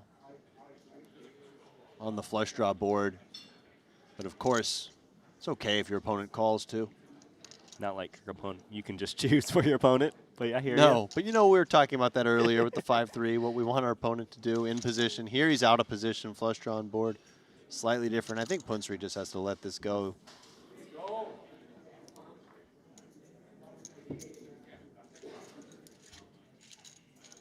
I think we got the lead. Yeah, the lead once again for Joshua Gabisa. It is a thin lead.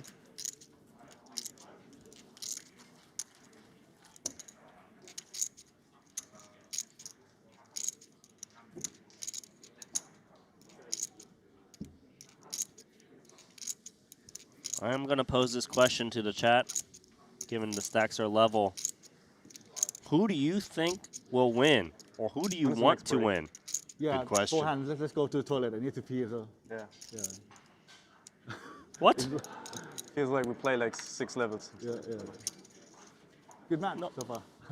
Huh? Good match Perhaps so far. unscheduled bathroom break? Yeah, I mean, I need the toilet. Forehand. They want to play 4 hands and then go to the toilet. Okay. I will not allow it.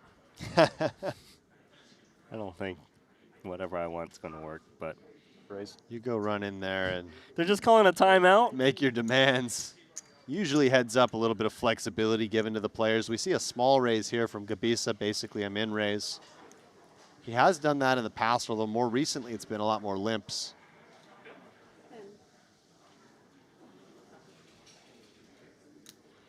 Okay, the 9 to 5. Gonna keep working. Nice dad joke there, Randy. It's 9 p.m. It's overtime. It is. And you flop a little pair.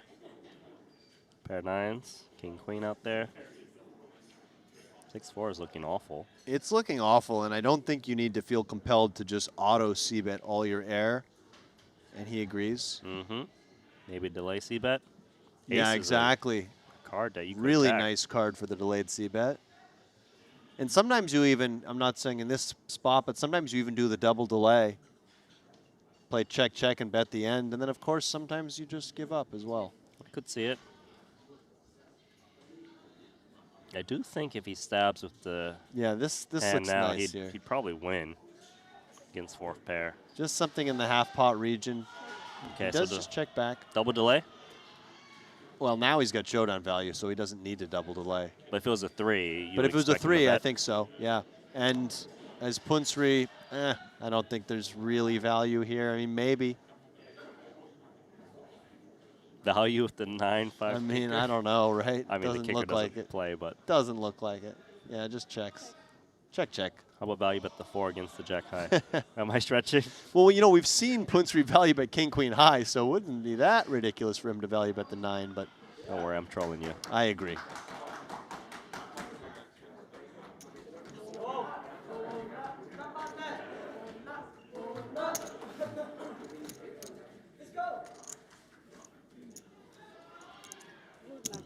Thank you. Thank you.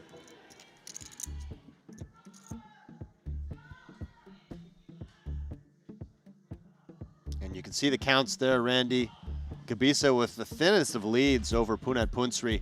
We saw a lot of fireworks early in this final table, rapid fire eliminations, but it has not been a quick heads-up match as the two have been jockeying for position. And like you mentioned, it feels like Punsri's been kind of chipping away at Gabisa, only to have Gabisa double up.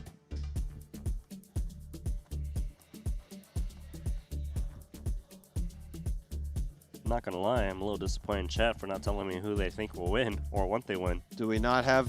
Can you guys try again? Who do you think's gonna take it down?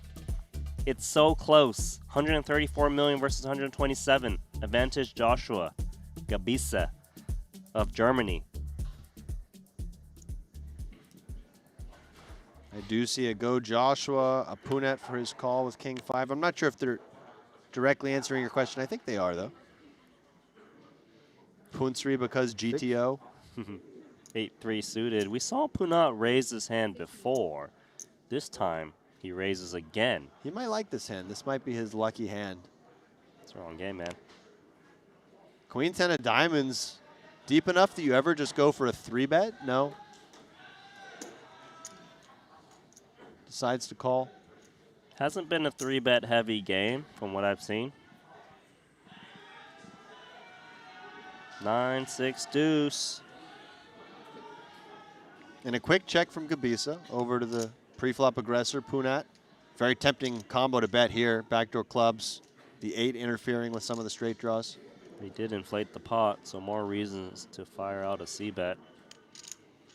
And on these boards where you're not going to bet your full range, you often do use a larger sizing when you do bet, but he comes with, oh, he does. It was verbally announced, 9.2.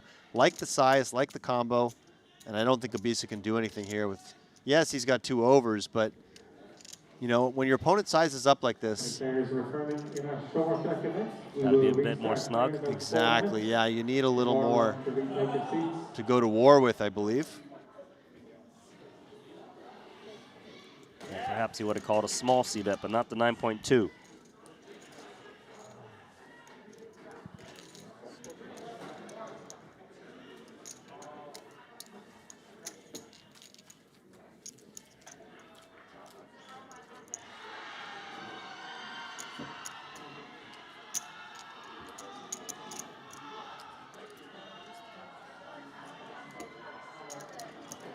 Yeah, when you take the chip, you can keep the ante in the middle for both. Yeah. Two more hands this level, right? I think Punat really wants a timeout. Goes to the restroom. 2 hands more, it seems.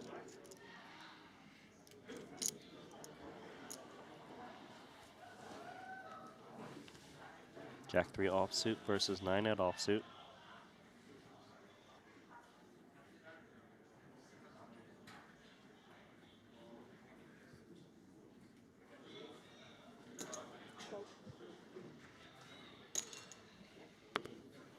Here comes the limp.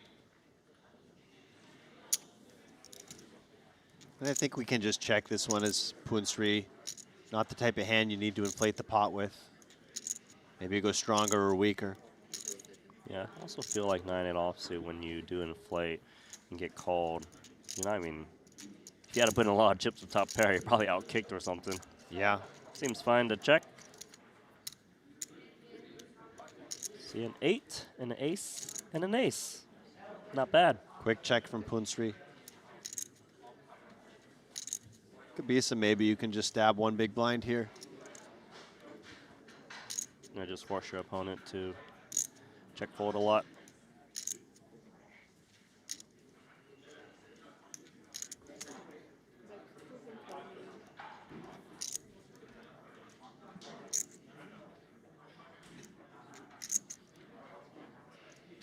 Call all day here as Punsri. Yeah, like check calling contains the pot, but also allows your opponent the excuse to try to bluff you off of like a queen or jack high that might check call.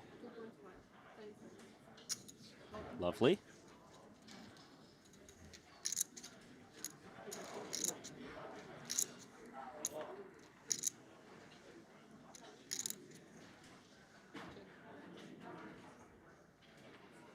These spots can be a little tricky as Gabisa. You do need to have some bluffs that blast off.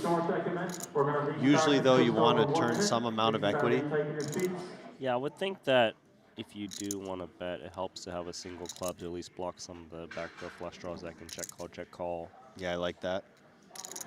Did see the king of clubs. And probably just check here as Punsri. Hard to get called by worse. Backdoor flush coming in, exactly. And when you check call flop, you do have a lot of 8x, king high. Not a ton of natural bluffs for him. But he goes for the min bet. This seems fine too. Just targeting 4x, queen high. I mean, it's a little hard to get called by worse here. But also can't be too bad to bet min there either. Just leave that problem to Joshua. Exactly. I don't know what you're going to call with, but you figure it out. Yep. And I think one more hand here, Randy, and then we will be going on a break. I know the players feel like they've been playing for quite some time, so I think they just kind of called this break themselves. I believe so. I think Punat should put some chips in front of the little cute animal like over 15-minute break or something. Not that long. I want to go smoke. 10 minutes? 5. 5? 5. We had a break 5? an hour and 15 minutes ago. So we have breaks every 2 hours at least. So we Okay, 5 minutes then. I just go for 6 quick cigarette and come back. Yeah, we are saying we have breaks every 2 hours. So we can't do a break? It's too short from the last one. It was 1 hour and 15 minutes ago. How about 2 minutes just to the toilet? Yeah, surely the staff can accommodate this. We can pause, but usually we will keep breaks every 2 hours. Up to you, Ed. Yeah, like 2 minutes. Yeah, 2 minutes, Like yeah, that, 2 minutes. But one more hand, right? Okay. And then 2 minutes. Yeah, okay. Yeah, let him, yeah, like go to toilet, come back. Like.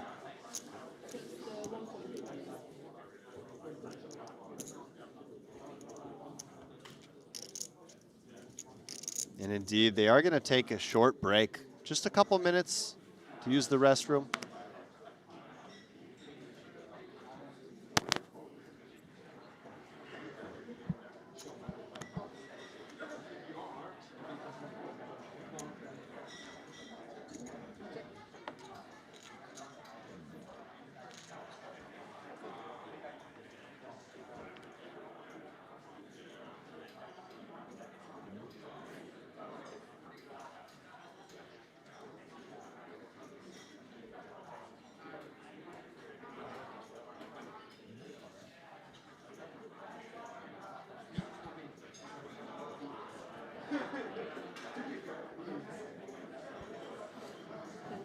$3.6.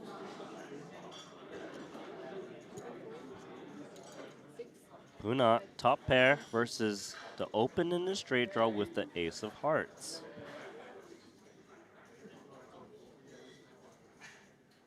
Gotta call this.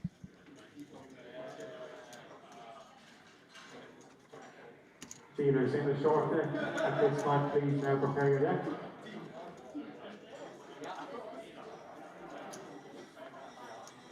And a straight now for Gabisa. What a nice card. Also has the ace of hearts in hand. This is actually quite okay for Punat from his shoes, right? He picks up a heart. Yeah, but I think if Gabisa checks, which I assume he will, I expect Punat just to check this one back, right? Yeah, certainly. Medium heart, you got one pair on a 4-liner. Feels like a very nice check back. I feel like he's more reason to bet if he didn't hold the heart, just in case he needs protection. But here, contain the pot, 14.4 million.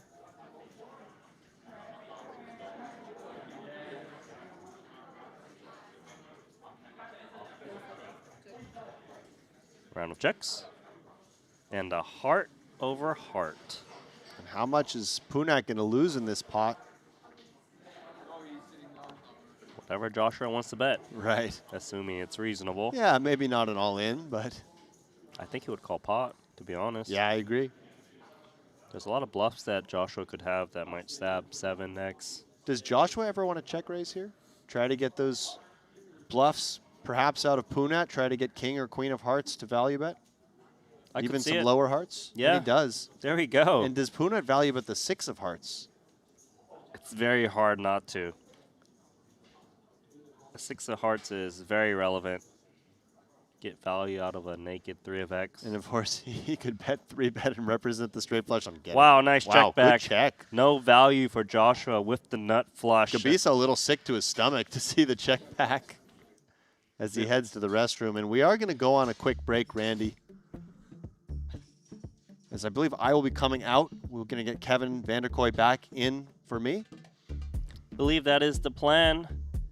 But look at those chip counts. 134 million versus 127 million. Slight advantage for Punat Punsri of Thailand against Germany's Joshua Gabisa.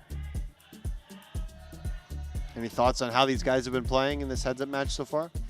Like I kind of mentioned to you before, it felt like Punat Punsri is playing a more pre-flop heavy game. Welcome back to the booth. And then, you know, Joshua has been winning the biggest pots of the tournament over and over again, right? Like, he's kind of taking advantage of the pre-flop game. Then he got that big pot of King-Queen post-flop. King-Queen was nice. I really liked the limp call there from Joshua. Yeah, definitely. But they are going to take a couple minutes break and then be right back. So we'll be actually just a 1-minute commercial break. So stay tuned and action back on soon.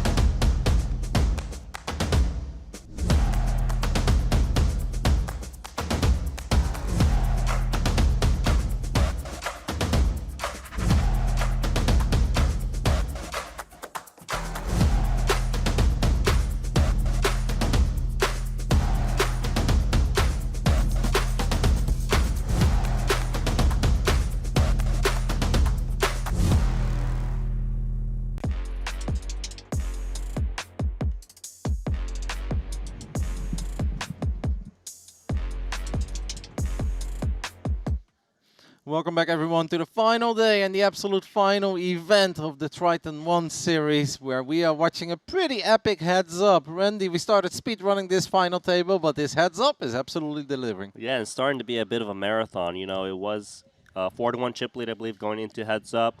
But the thing is, Joshua Gabisa is able to win key pots and level it. It's been 2 times now where we have the level stacks, and he's a real fighter against Punat Punsri. Yep, I mean, stacks are about even. Obviously, the blinds are going up. The big blind count is going down. This cannot go on forever. Who is going to win the first ever Triton ONE main event? I'm honestly kind of rooting for both players at this point. I don't know who I want to win. So you think they can just split the trophy in half? No, there can be only one. Randy, there can be only one. But well, what are you feeling? Well, based on how the game is going, the advantage Punat Punsri has is he's chipping down his opponent relentlessly. And obviously, winning pots and being aggressive is important heads up because the blinds come around oh so quick. And the things, even though he's lost 2 of the biggest all-ins in this game, he's level out because he keeps winning those small pots. The players did make a deal, as you announced a little while ago, but there is still $55,000 on the line. And, of course, the eternal glory of winning the first ever Triton ONE main event. This may be a moment that we look back on 10 years from now and be like, do you remember how it all started? And that's crazy because remember Punat Punsri, the aces and queens from Yes. oh so long ago? He could have been out of his tournament. He spun it up from the 10 big blinds. He's been grinding, playing a perfect final table from what we've seen. And heads up, man, it's still a grind. I mean, his entire journey, and this obviously goes for a lot of big tournament winners, right? When you start with a field of 1,000, there is always a crazy story to be found, but you don't have to search very deep to find Punat his crazy story. Even when there were 14 left, 13 left, he was at the bottom of the leaderboard. He's done an amazing job, and it's been so much watching Punat do his thing. But the same goes for our German. I mean, for the longest time, we called him the mystery German because we didn't see much of Gebisa, never really made it to the future table, was always there, always among the biggest stacks. They had a very different journey of getting to where they are, but it's been a lot of fun. And I'm honestly a little bit surprised that it's been going on for so long, because earlier today we thought, okay, it's going to be a very long final table. Everyone's going to be cautious. All wheels came off. Everyone was just sending it 30, 40, 50 bigs. Nothing mattered anymore. I was like, okay, we're done at 5, right? Yeah, here we are. Now we are grinding, playing some proper poker. And I feel like the best is yet to come. Yeah, the best is yet to come because we haven't crowned the champion. Let's send it down and continue this epic heads-up match. Whew, just 3 big blinds separating the two. Basically even one big hand and it could be all over. Punat Punzri has played amazing. Joshua Gebisa, he took his time, right? He didn't really make his presence known to this table immediately coming into it earlier today. He just, unlike almost everybody else, played cautious, played normal, took his time. And here he is, top 2. Basically that even. It's very impressive already that he has leveled the field, because coming into this heads up, it kind of looked like it was potentially going to be a one and done, one big hand. It's all over. Take that trophy. I believe there is a Triton ONE players party tonight as well, or Triton High Rollers party, I should say, welcoming all the guests. Here we are, Randy.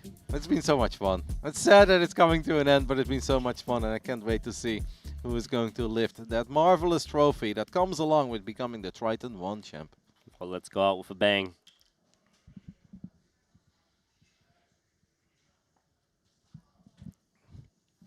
Love the mystery hand, by the way, that you guys had earlier, because I watched that hand not quite live, but I was too impatient to wait, so I figured it out myself, and I was like, there's no way. But Alex kind of felt it. But to be fair, like, Alex also sees some of the earlier hands, right? So then you get a much better read. And if you're playing against Daiki there, you don't get to see all those hands. Like, yeah, the 10-5 of spades was good, but you don't know what he had that hand.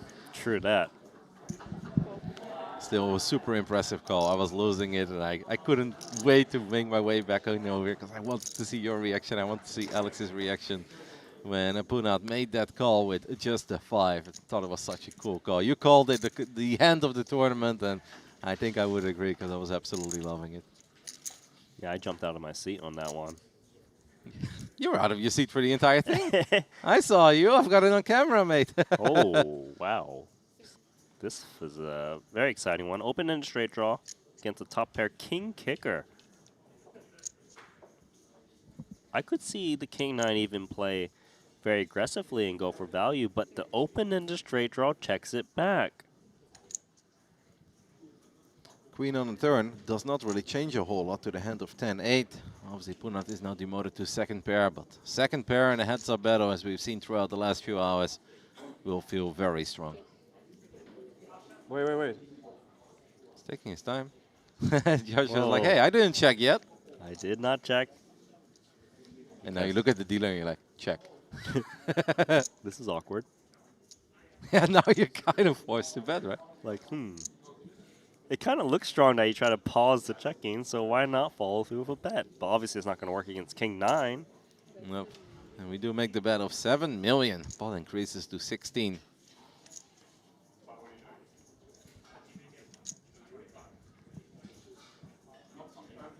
King 9 is king 9. It's a good pair. Gotta continue.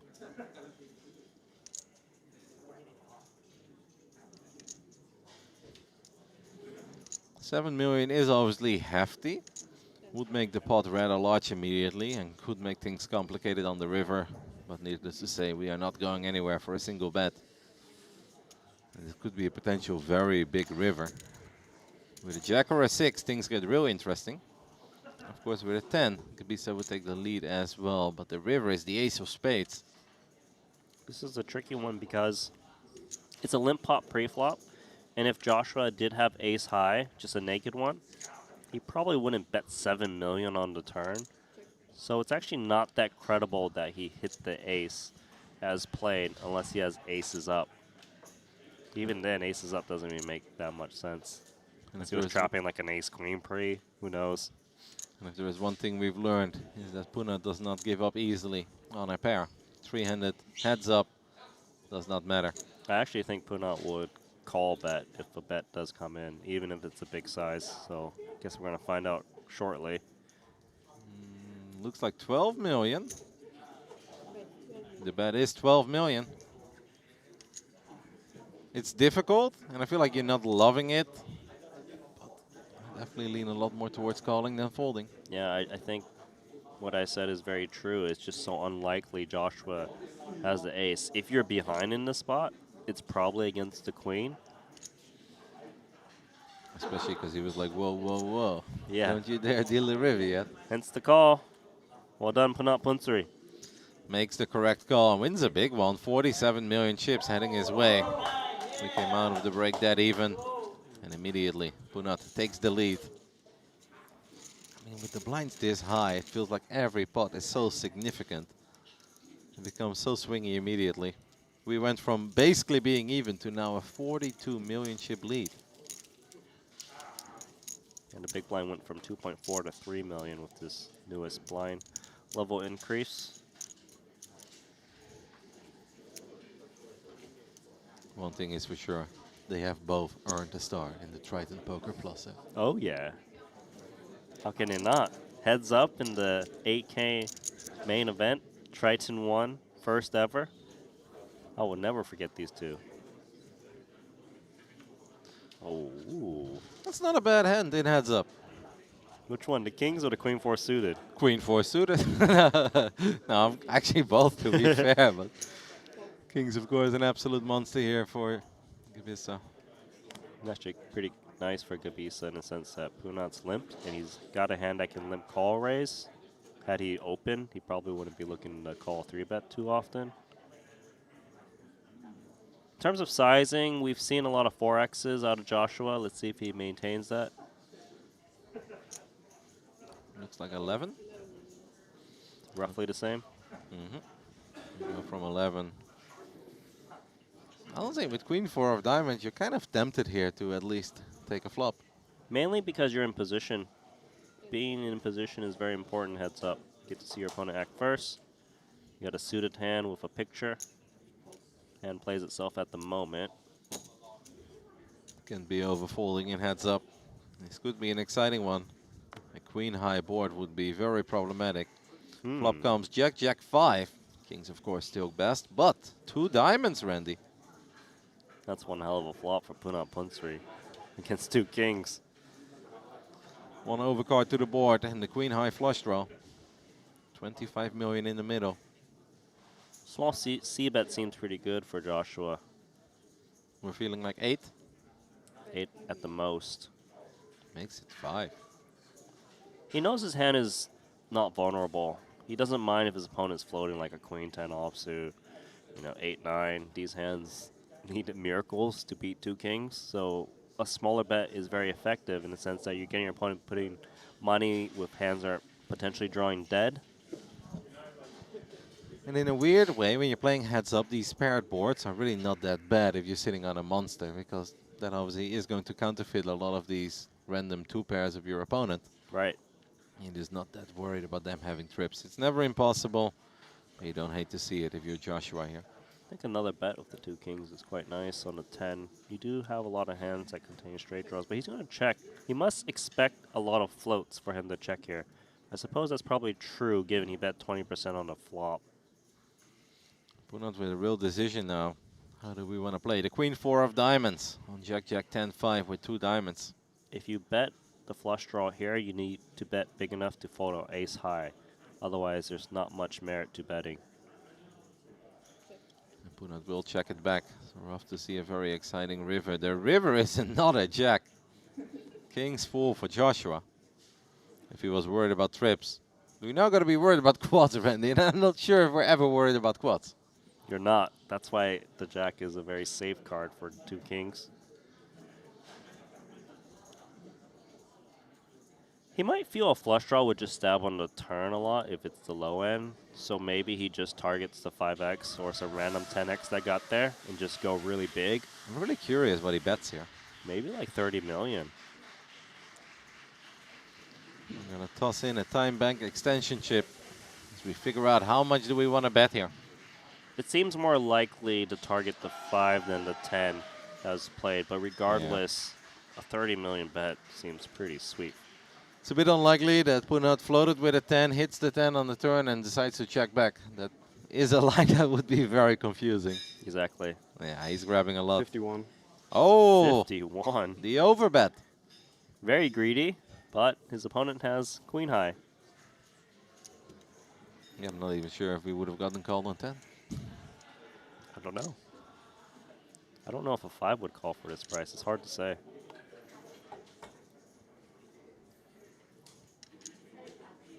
It's a massive bet. Punat is taking his time to make sense of it all, but cannot imagine he does anything other than fold. Because he does let it go. All right. I like how the real is saying, like, good fold, good fold. They don't know what we know over here, Randy. Yeah, you can't say good fold if you don't know the whole cards. You don't know if you're correctly rooting for your man or not. Positivity goes a long way. Eh? Mm-hmm. Fighting for $55,000 and that beautiful trophy and the eternal glory of calling yourself the first ever Triton ONE main event champ. We started with over 1,000 runners 3 days ago. And it came down to these two. Punat we've seen a lot of over the last few days. Joshua flew under the radar for most of it, unless you were keeping a very close eye on the leaderboard. Then obviously he caught your eye, and you would have been talking about him. But we didn't get to see very much of him. And he was quiet in the beginning of this final table, where Punat was involved from the very get-go. I think we got aces in our first hand, right? And we stacked Sergey. Most of the big hands involved Punat Pansri at the final table. Honestly, almost the last two tables. Even the table that Punat wasn't on was somehow related to Punat. 6-2 suited attacking from the big blind. And this is what I'm saying. Punat's the type that's winning these hands where both players get weak holdings. They do add up with a big blind ante involved. Blinds will go up in 11 hands, so it's still going to take a little while. They are both very healthy. Punat right now with a small lead. 48 big blinds over the 39 of Joshua.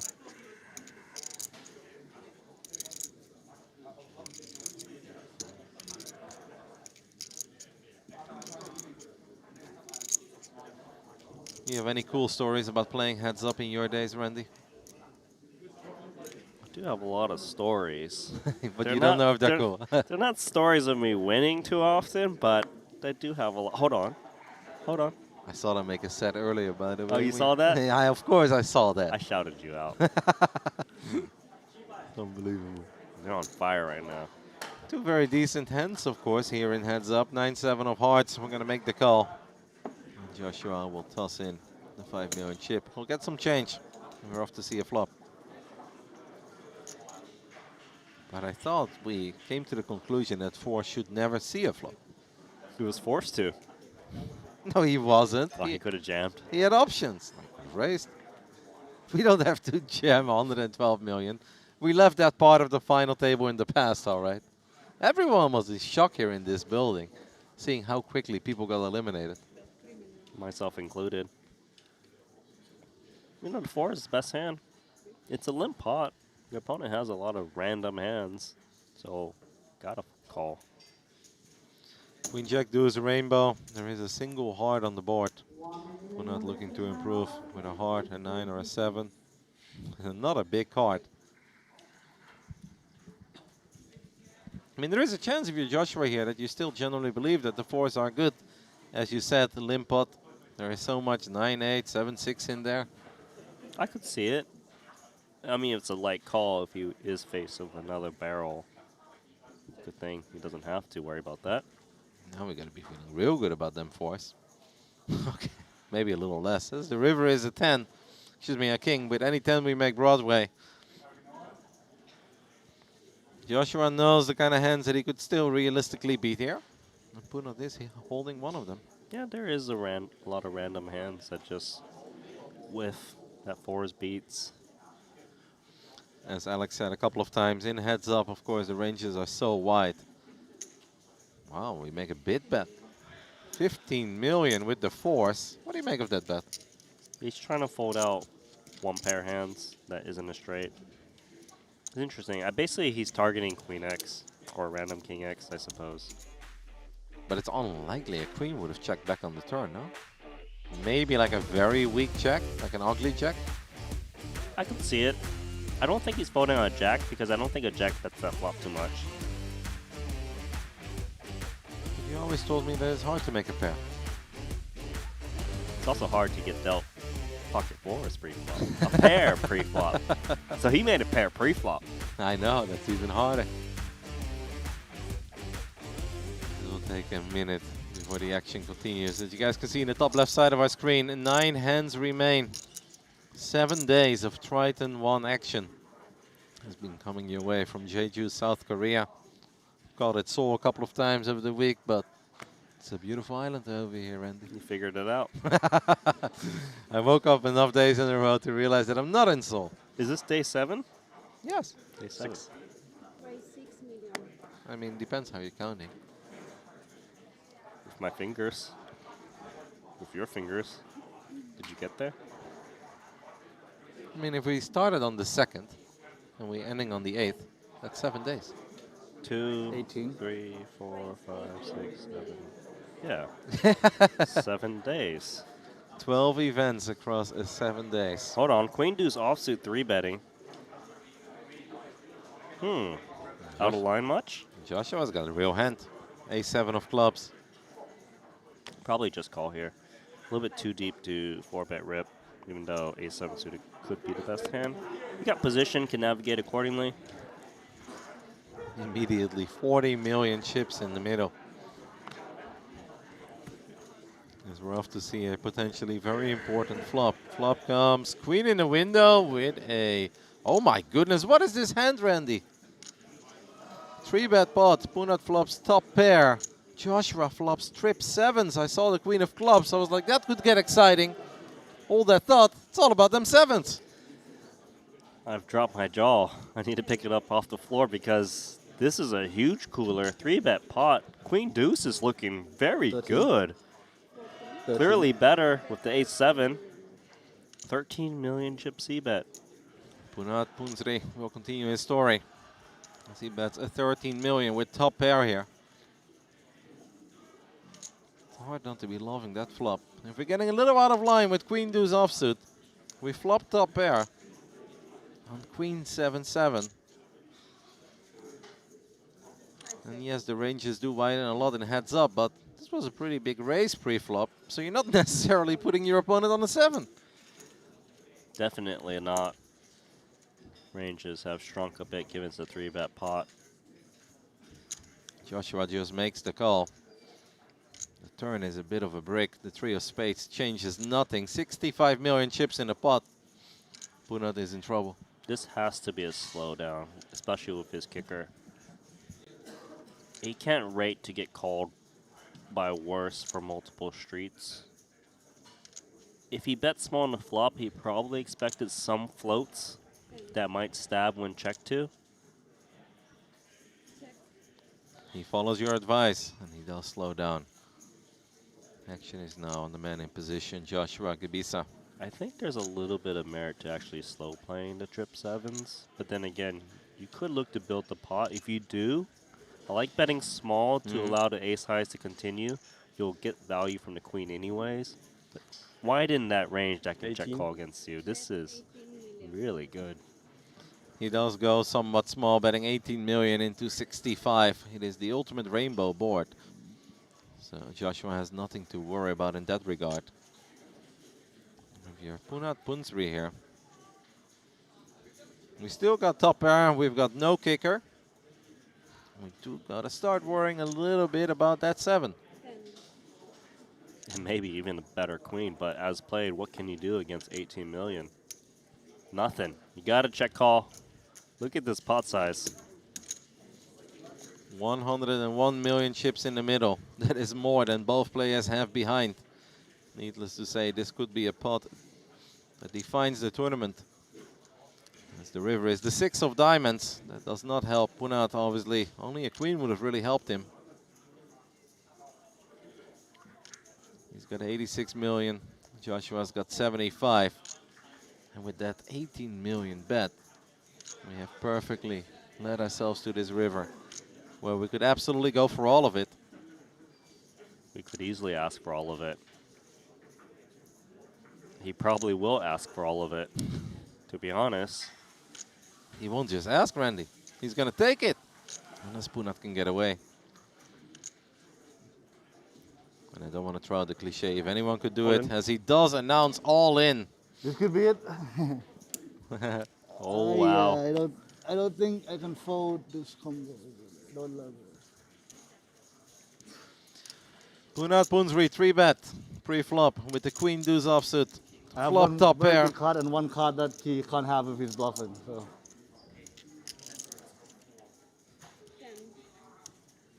So we're running He out of time. calls. He makes the call and will receive the bad news that the queen is no good. Joshua wins 250 million chips. And at this point, if he starts putting his hand on the trophy, Randy, I won't be upset. I won't be upset. I even see this trophy sliding over ever so slightly. The trophy's got legs? Yes. Get I a might ruler fold out. queen eight or something. It's so close to Joshua. Punat discussing the hand with the real, saying that he may have folded something like queen 8. But he did not want to fold queen deuce. Is that one good card and one irrelevant card? Why is that? Yeah.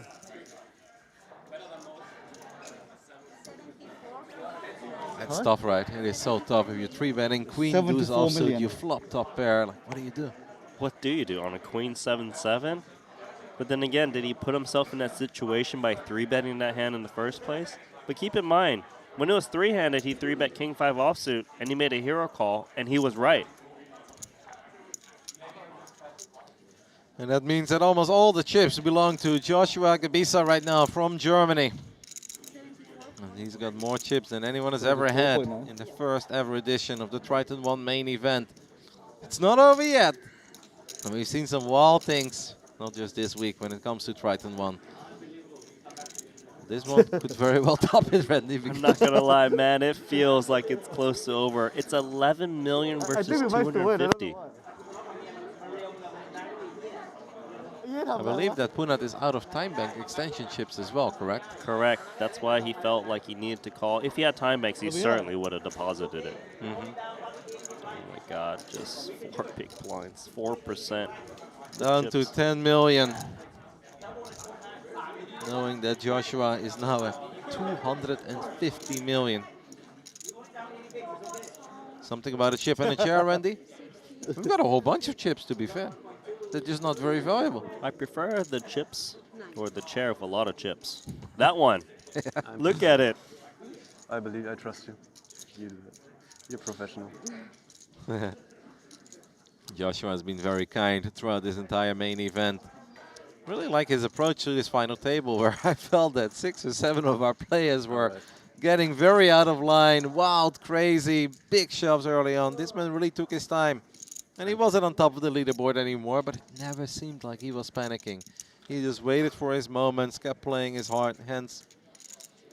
And here he is with the overwhelming lead. I think he starts regretting that deal they made. I mean, can you blame him? He was a 4-1 dog going into heads up. Well, he ended up with 250 million chips, so I'm inclined to say yes. Okay, Joshua, why don't you just stack all these chips in one tower and then push them all in next hand? You're going to call any shove that Puna is likely to do. Make it messy. With the blinds being at 1.53 million, it is safe to say that almost any two would do for a man from Thailand, who has, of course, played a magnificent Triton ONE. It's been so much fun watching him navigate this field. We saw a lot of him early on, and we got to see all of it later. He's been on a real roller coaster. We thought he was gone when he got queens versus aces. Lost most of it. Okay. Shoves Well, immediately that's a with good Jack 5 offsuit. Is it exactly? Is it 10-8? Yeah, I think, yeah. Yeah, 10-8, exactly. Gotta Okay. call this with a big blind ante involved. Yeah, Jack 5 against 9-5. Punat gets it in real good, Randy. He's telling his rail. Chip and a chair. He's come from the bottom before. Jack 5 versus 9-5. Small blinds versus big blind. Punat with a little over 3 big blinds. Obviously, that last hand is the one where all the chips went towards the middle. But let's see if we can spin it up. Commentate on this. We've had a lot of drama on these tables over the last week. I still believe in the power of that hoodie. Whoa, trip 5s versus trip 5s. Imagine if they both still had a real stack. This would have been a real fun hand. Fuck, why do I just fold pre? I get this next hand, you know? Exactly. You nailed it. Exactly. As they both flop trip 5s. Joshua looking for a 9 to close it all out. Oh my god, that turn card. The drama picks up a bunch of extra outs. Any 9 or any 6. And we have found our first ever Triton ONE main event champion. Any other card? The show goes on.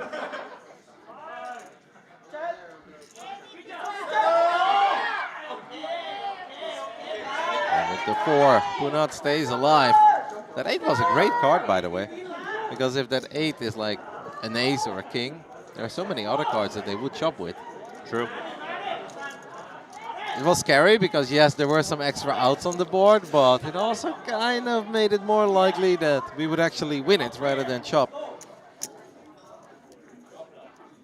So he's got 25 million now. If he can get one more double. Yeah, then we've got a battle again.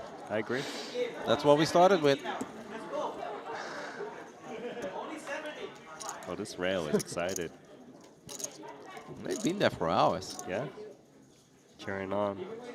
I mean, at this point, they're both winners, right? They're both champs. This was an 8K buy-in. Oh, look at that celebration. They both walk away with close to $1 million. You know, one wins a little more, though. I guess if Joshua wins, does he get over $1 million, or did he agree to like 920? He agreed to 920. Okay. But that trophy is worth 25K. No. Oh. It's worth more than that. Okay. It's so priceless. it's over $1 million. Pretty much. Pretty much. Another all-in here, King 7 offsuit. And Punat makes the call with Jack 5 of diamonds. Jackson 5, Jackson 5. Jackson 5. That's the hand he had last hand. It was offsuit last hand. Oh, yes, suited Jackson 5. Of course, last hand he was ahead against the 9-5. This time he's a little behind. One time.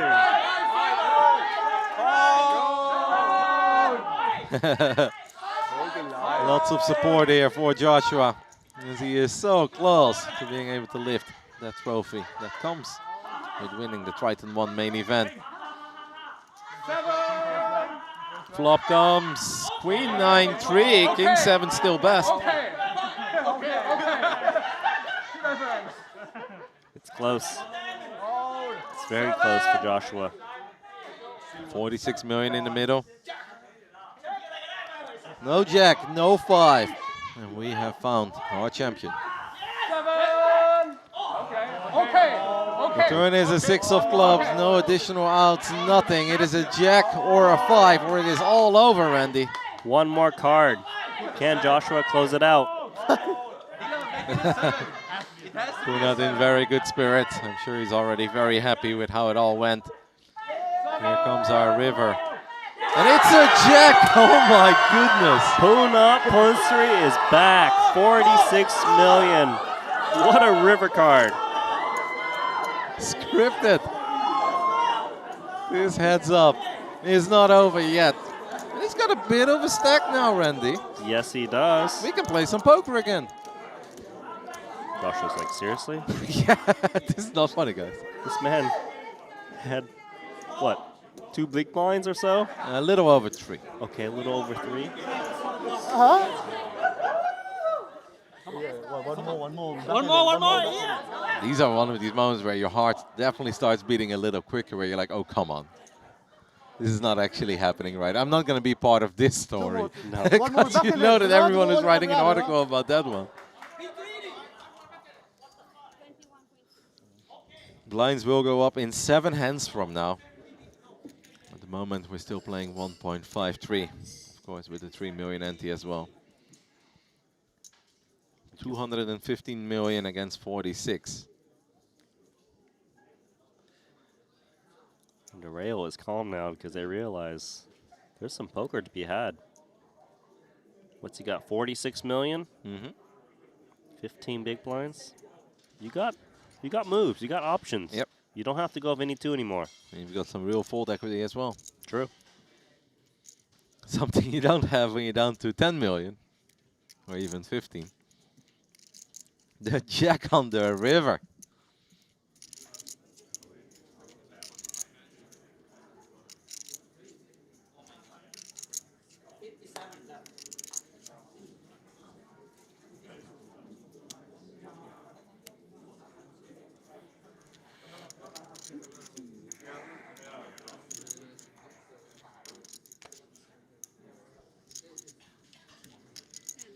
I did just get a pretty exciting update that I would love to share. And I saw people asking about it in the YouTube chat earlier, Randy.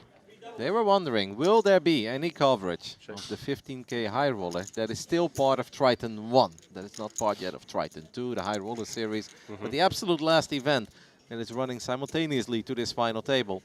And I've got great news for all the poker enthusiasts out there, because the answer is yes, we will be covering that a little bit later on. Okay, that's very cool. Unless these guys play till midnight, then this will be it. I mean, if Punat Punstri is going to keep surviving from 4 big blinds, tournament might never end until they're forced all in.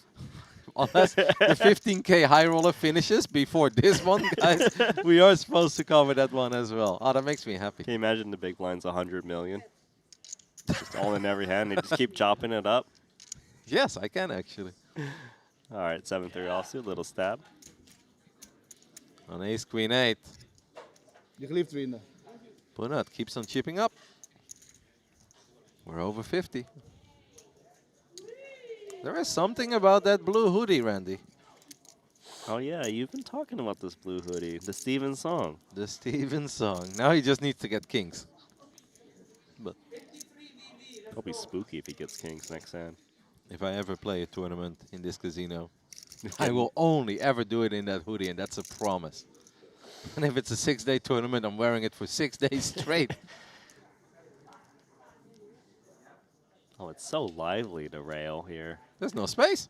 There's no space. We need to build some stands. 8-7 offsuit versus Jack-6 of diamonds. I can't believe he hit the jack.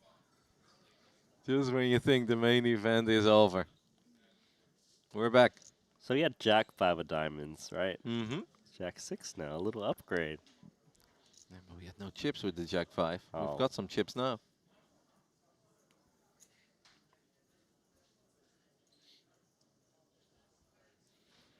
We're off to see a flop. Joshua, of course, does have 1 diamond. Flop comes ace, a 7-4. And that means Joshua flops best. All the backdoors for Punat, though. I actually think Punat would strongly consider check calling at least a small bet with the backdoors. But it has to be small. Yeah, and that is small. The min. Actually, legally not allowed to go any smaller than that, guys. It just sounds like a lot. 3 million. Didn't we start this tournament with 250,000 chips? Yeah, so what, 12 starting stacks is the min bet? He bet 12 collected souls. Yeah, 12 collected souls. You know, it's 12 times $8,000, so think about it that way. Wow. I didn't think about it like that. Sounds like a lot now, right? It is. The man bet 100K. Oh my God. Oh, that's an action card. That's the kind of card that you want to talk about, but you're not going to talk about it because it's so rare.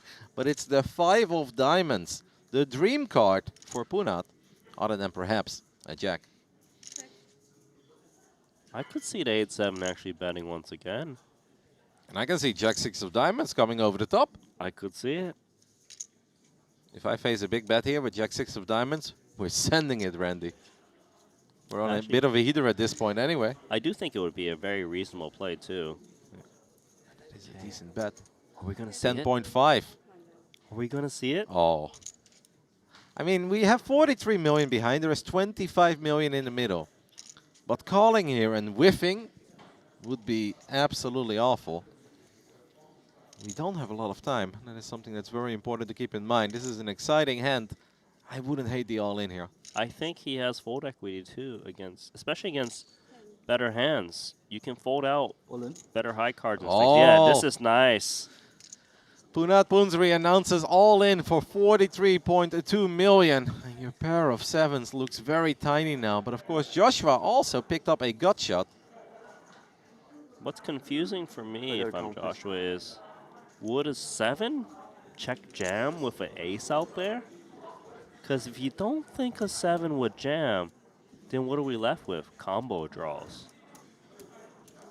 You believe that any ace would have raised pre? At a decent frequency, yeah, off of that stack. Probably most. And it's a very draw-heavy board. 2 clubs out there, 2 diamonds out there. Joshua holding a diamond and a club. I mean, you can't bet this hand on turn to fold. 33 million chips to play a 100 million chip pot. If we win it all. He's got time bank extension chips for days. That's the beauty of not getting too involved when you've got a full table. That's true. It's going to come very handy here. Now, obviously, some of the concerns are potentially straights, but the 8x blocks 6-8, which is important. If Joshua does make this call, Punat would be looking for a jack, a diamond, an 8 or a 3. Okay. Makes the call. Okay. Wow. Big pot, 100 million? Great call, by the way, by Joshua. Well done. That's a It's lot a to fade 60-40. Mm-hmm. 60-40. Potentially close it all out. The Germans are getting rowdy once more. Punat already hit a miraculous river with Jack 5. 7, huh? At this point, Joshua had enough of it as he walks over to his friends and he says, come on, man. Can we close this out? He was down to 10 million, Randy. He's also close. One more card to go. 7!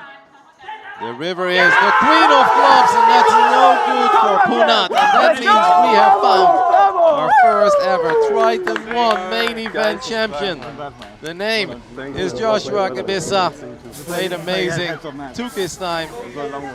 Nice battle for sure. Nice battle. Great battle. Sick.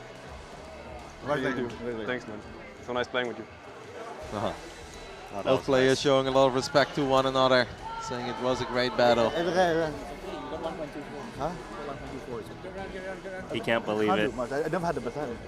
You are the champion.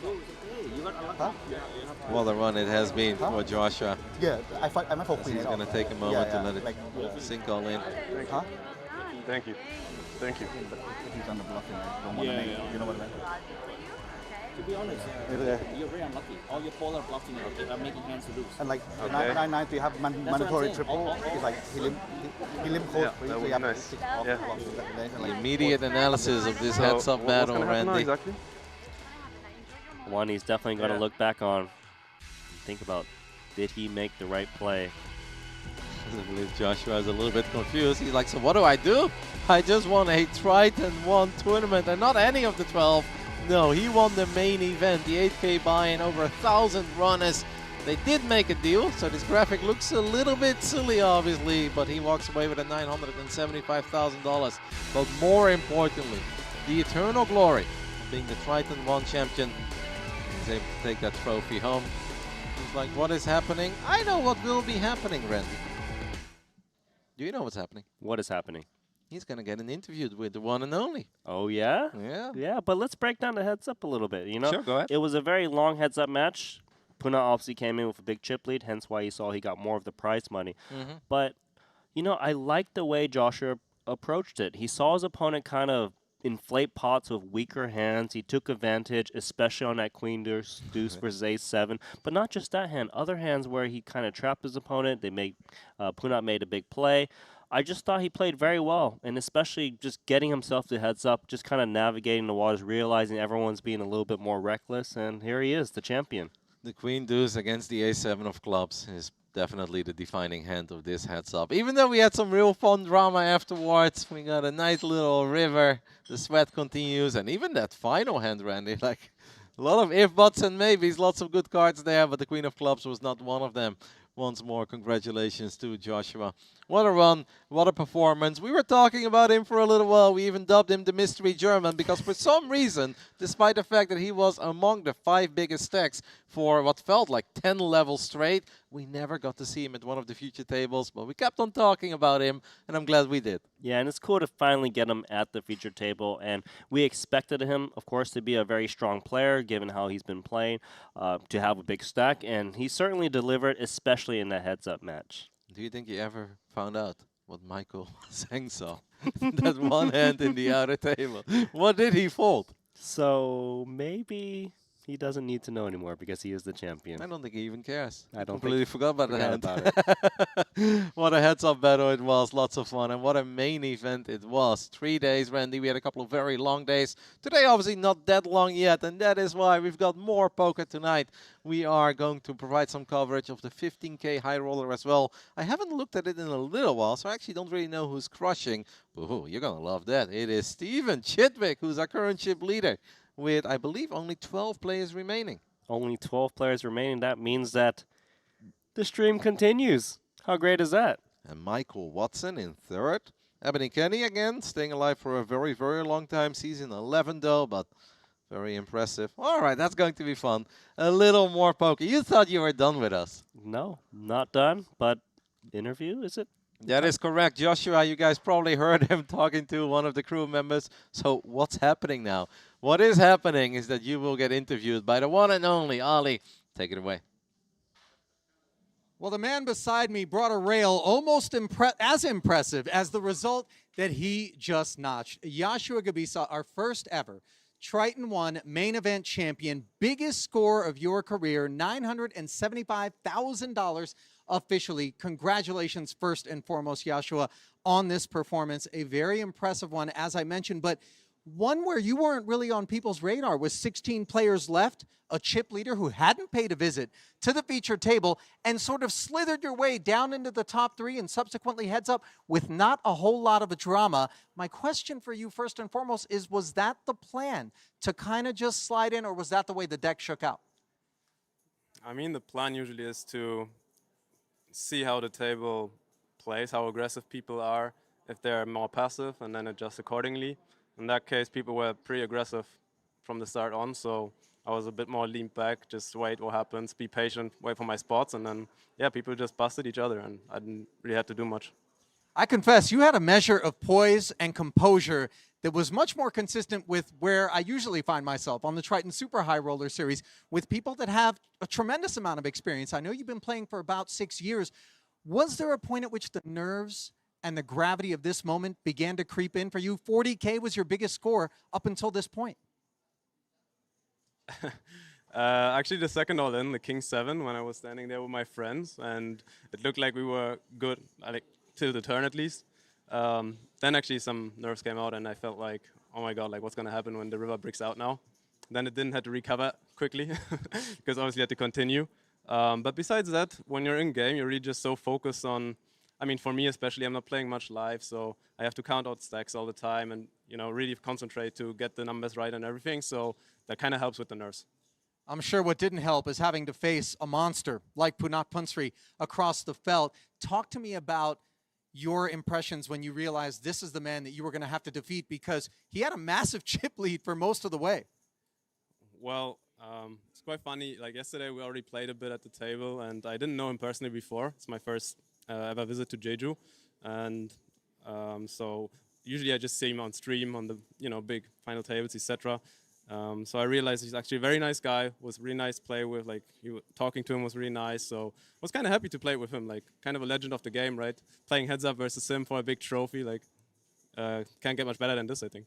Well, Triton ONE is where legends are made, and you now, sir, are one of those legends. My last question for you is, what brought you out to Triton ONE, and what were your impressions as you played this week? Well, can I say it? Yeah. So first and foremost, there was like a pretty sick promotion of the QQ poker. So I took that one on with a couple of my friends who have been here before. I haven't been so much to Asia yet. I like Asia. I love Asia, actually. Also playing live poker here is really nice playing experience, I have to say, compared to many other stops. So, and yeah, Triton as brand is like, again, like top notch, obviously. All the staff, like all the people in charge and all the responsibles, like they make it such a nice playing experience. It's like just amazing to be here.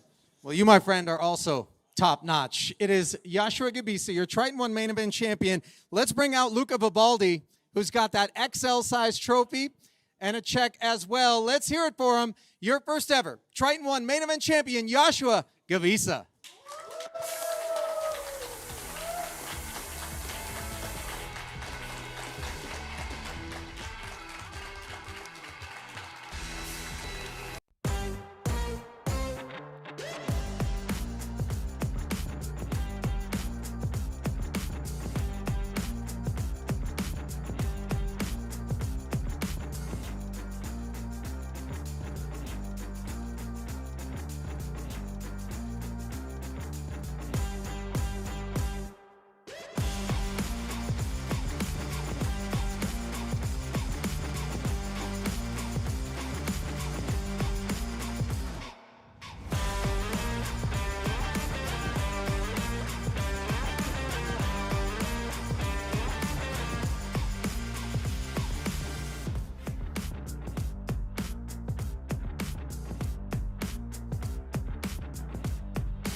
Too long ago when we had well, the man 13 beside me players brought remaining. a rail almost as Working with a very impressive healthy as the stack result of that he 24 just million. notched. And look Joshua at this, Gebisa, Petruszewski ever wakes up with Triton ace ONE king. He's main one of the event shortest champion, stacks, biggest 14 score million of chips your in career, total. Alex? Well, as Petruszewski $975,000 just moving in officially. here seems Congratulations very first and reasonable foremost, off Joshua, 24 bigs. on this performance. A very impressive one, as I mentioned. You don't but really, I mean, you one can where also you weren't 3-bet really to on induce. people's radar. But he basically makes a committing 3-bet right here. And Punsri, no need to slow play. When your opponent bets that big on the 3-bet, the rest of it's going in my opinion. What a way to start your final table of the Triton ONE main event. Aces first hand, big blind 3-bets you to 5.1 million. Puts in 33% of the entire stack. Aces versus ace king. As we immediately use one of these time bank extension chips. It does make sense to take a little time here to mimic what you would do with a closer decision, but if Sergey had 3-bet to a slightly smaller amount, I wouldn't have hated to see a flat from Punsri because I would think he would have some 3-bet folds, but when he puts in 5.1, to me it looks like he's really committing himself. Let's see what we decide to do with the aces. But Punsri does just decide to flat. So let's see if there's ever a flop where Sergey can end up getting away from this hand. The flat looks very strong, by the way. Yeah, 5 million is also 20% of the stack that Punsri started this hand with. First hand, immediately 11 million chips in the middle. Final table, and it's a king-high board. You said there might be some boards where you can get away from it. No way we're getting away from this one. No, just a disaster for Sergei Petrushevsky, who's played great all tournament. Yeah, he's been very solid. It's been a lot of fun to watch. Does not shy away from limping as well quite often in the small blind, and I would have loved to see him play a few more hands, but at this point we're going to need some serious luck. Punat is also the one who's holding the ace of spades, so running spades is not an option. 2.4. And I think if you're Petrushevsky, you're putting your opponent on something in the neighborhood of jacks and tens some of the time, looking to see a clean flop, or a slow play like pocket aces. You would expect kings and queens mostly to just shove. Ace-king similarly. Absolutely brutal first hand of this final table. Rest of the table would obviously love to see a bust out here, as that would guarantee a $29,000 pay jump for the remaining 8. Punsri continuing to play it slow here. And barring a king on the turn or the river. Disaster for the Russian. The turn is the 8 of spades. Punat now also picks up the ace-high flush draw, but obviously does not need to improve. Just needs to make sure that not another king rolls off. I mean, with 16 million in the middle, 7.2 behind, we don't have a spade in our hand. This seems like an obvious slam dunk all in. I think so too, Kevin. Perhaps alarm bells going off in his head just a little bit, but still.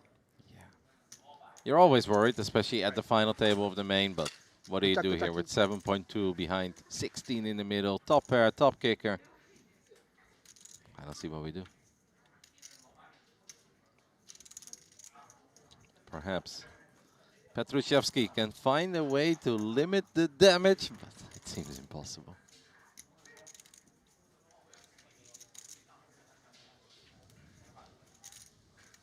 Sergei Petrushevsky uses a time bank extension chip as well. Massive pay jumps at this final table.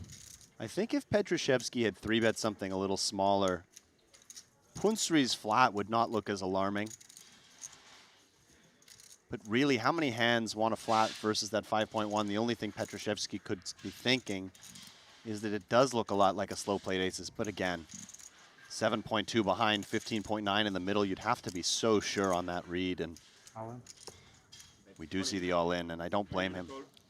The snap call with the aces and the ace of spades, and we are drawing very, very slim. We need a king and a king only on the river, or we are down to 8 in our first hand of this final table. Only one out is the king of spades would give Punsri ace-high spades.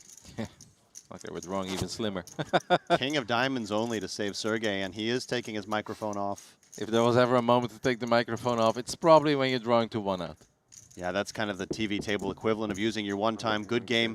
Petrushevsky, just over $100,000 for his efforts. Yes. And it's been fun to watch him. He also made a run in the 3K Triton Genesis. Yep, it's been a very strong week coming out of Petrushevsky here at the Triton ONE. And kind of a mixed blessing if you're the other player. Unless we went ham on NVIDIA or Bitcoin. That's pretty hard. Yeah, and you know, pay jump starting to get big. 183K for our next finish, 7th place, and then 241 for 6th, 328. And then you start jumping by over 100K per pay jump.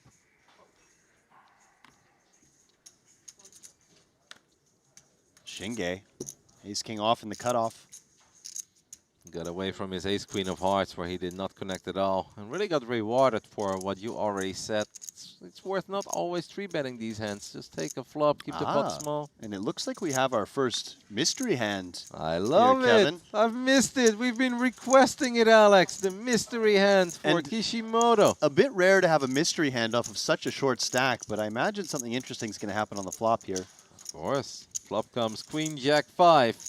As it is the two Japanese players going head-to-head, perhaps familiar with each other's games. There's got to be some love between these.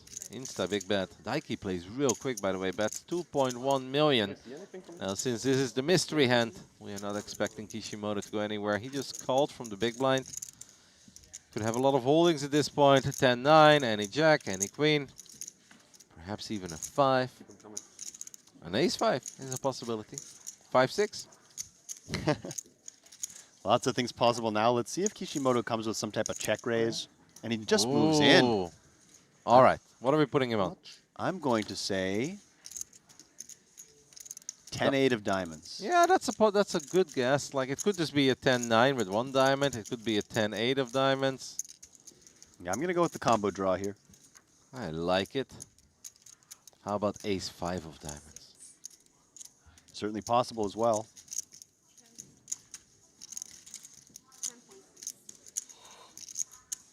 And tricky here is Shinge. No diamond in hand, but he does call.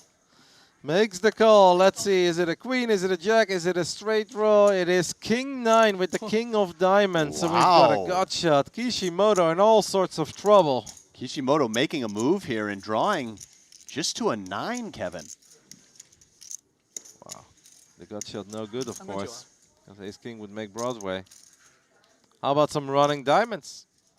That's a possibility. Could be drawing that on this turn.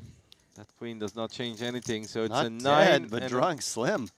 It's a 9 and a 9 only for Kishimoto, or we are down to 6. Can Kishimoto find one of the 3 remaining 9s on the river? Nope, that is not one of them. GG to the man who did his best work from seat 8, the moment he ended in seat 3. Yeah, and Kishimoto there check raising the flop, just hoping his opponent had something like ace-4. Maybe pocket 7s, just bets and gives it up, but the ace-king 2 overs in the gutter. There were various, but let's just say Steven Song was on a heater. Gotcha. Multiple events throughout an entire week, shipping them left, right, and center. It was ridiculous. Ever dangerous American Steven Song burst onto the scene maybe 6 or 7 years ago, and he's just been winning everything since. Specializes in a lot of these big field events. Yep. And he's been here as well this week, and we even had him at our TV table once. Hasn't quite been the week yet of Steven Song, but a very good chance that he will stick around for the Triton High Roller Series, which will, of course, kick off tomorrow as soon as Triton 1 finishes up. Martirosian suited ace in the cutoff. Punsri, ace-king. Identical stacks for these two Triton veterans, we can safely call them.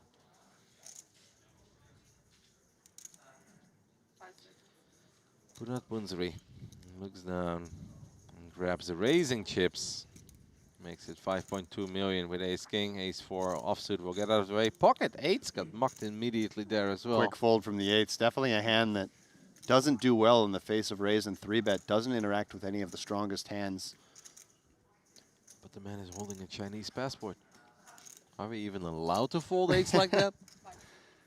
We've actually seen 8s a lot in that exact situation in some of the previous tournaments. And Martirosian making it 10.8. He does have a reasonable 4-bet bluff candidate if he thinks Punsri's getting out of line, but he's just run into it here. Yep. Punat Punsri just has it. Ace-king offsuit. Somewhat similar to what we had earlier. A little bit different. Back then, Arthur was the one who announced all in and took down a big pot without ever seeing a flop. Let's see what Punat Punsri decides to do here. Of course, you always want to be a little bit careful as well. Ace-king is an absolute monster. You'll be hating life if you're dusting off 50 big blinds here and you run into aces or kings, but he's of course not afraid. Sure, but cutoff button against the ever dangerous and aggressive Martirosian. Ace-king feels like all-in's the only move here. 16.5. And this is effectively all in. We're He does five click betting. it back to perhaps give the illusion that he might have some 5-bet folds here. The 5-bet. If Martirosian really does feel that there are some 5-bet folds, the suited wheel aces would actually be among the best bluffs, but let's see how he proceeds. It's also very annoying when you face this size, as the price is very tempting just to peel, but you are up against just such a strong value range. 5.7 million extra to play for a 35 million chip pot. At this point, I may just toss in the 5 million and hope to see a bunch of clubs or a couple of tiny cards. Very interested to see how Martirosian plays this. Expected Punsri just to jam, but this might be nicer. Opening the door a little bit. That's really fun sizing. I feel like folding is actually out of the option. I disagree a little bit, Kevin, just because of ICM and how strong that value range is. But I do think everything's on the table here. That option meant question, of course. It's been a long week over here at Triton ONE, but lots of fun and incredibly curious. Certainly would be fun to see a 6-bet shove with a 3 in his hand, but I want to see the call, and I want to see them both whiff. That'd be fun I too. suspect call is actually the least likely option.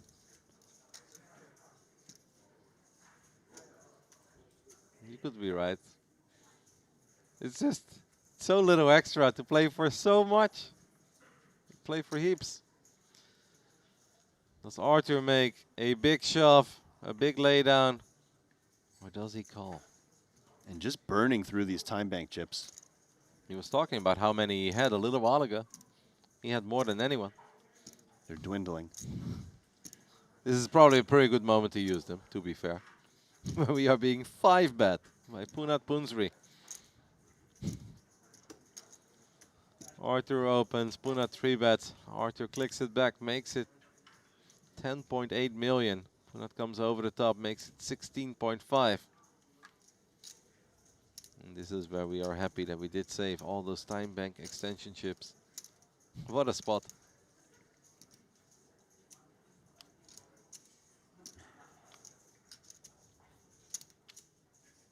So you would never call here, Alex. You think calling is outrageous? I don't think it's outrageous. I just think it's the least likely to happen here. Okay. And he does move in. Punsri inducing with the ace-king. Monster pot, 76 million chips in the middle as Arthur comes over the top, announces all in with the ace-3 of clubs, but he's not even, like, he's in bad shape, but it's not the worst shape, Alex. We've seen a whole lot worse than this. Well, that is the thing about those suited wheel aces, is that they have somewhat of robust equity against the value range, but what a spot for Punsri. And what an adorable plushie. How can you lose? I just noticed that. We know popping Arthur up. can't lose, but how can you lose with that plushie and the blue Triton hoodie? When two worlds collide. Something about the unmovable object and unstoppable force. Here we go. Flop comes Queen, Queen 10. We chop it up. Chop outs picked up for our tour. Backdoor clubs working as well. Yeah. Arthur looking for a 3 ideally, but a 10 wouldn't be all that bad. Any club would definitely make it a very exciting river. 10 of clubs would be interesting. Biggest spot we've seen all week long. It is the 7 of diamonds. Arthur needs a 3 to win it, a 10 to chop, or a 7 to chop. As he's already doing what you have to do to make sure you can catch a miraculous river, and that is stand up, unclip the mic. Oh, Arthur, the mic's coming off. Arthur knows it. Is the 3 hiding? No, the river is the deuce of clubs, and that will do it. Arthur Martirosian is eliminated in 6th place. They're making a big move with the ace-3 of clubs. Walks away with a 241,000. It seems like the line has picked up some static, but we'll take care of that. Ace-Jack for our chip leader on the button. I'm gonna open this one up as well. 2.2. 2.3. 2.3. Unbelievable. Same as he did last time. We make it 2.3. Like he looks down at ace-7 offsuit. Shinge flats the small blind. This is a little bit surprising to me. Dachi has been very quiet. Just obviously has not been picking up a lot of hands. This is also just kind of staying out of trouble. Yeah, I like the call from Daiji. Shinge's hand is definitely an unusual flat, out of position against the chip leader offsuit ace-X in the small blind.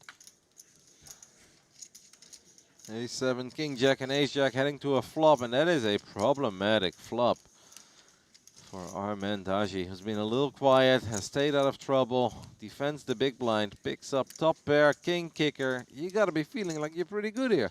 Yeah, absolutely.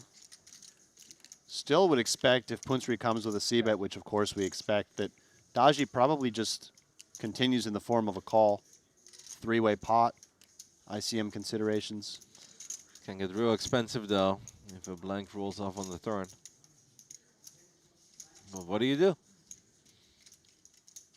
Especially when it's the chip leader that's just firing away and is taking down pot after pot. 5 seconds. Never folding King Jack. At least not immediately. The bet is 2.6 million. In such a dry board, using a small sizing is Punat Punsri. master. Where he Oh, raises. and Yep. Daji does come in for the raise. Can't blame him. It is going to get expensive. So this is somewhat thematic on these dry boards that you can go for raises with hands like King Jack. Top pair, very good kicker. It's just a little less likely to occur in these ICM situations where there are a couple of shorter stacks. Interested to see what Punat comes with here. I expect just a call, but there are worlds in which he goes for small 3-bet here on the flop too if he thinks his ace-jack is best the majority of the time. 37 big blinds behind for Deji. And indeed, a time extension chip being used. Punsri not just instantly calling. He's just going over his options. And it appears the graphic has showed he's 3-bet to 14 million. Yeah, but I don't think that's been announced yet, so that could be a typo. We'll keep an eye on it. It's a spoiler or a typo, I'm not sure. 14. Well, it's a spoiler. Indeed.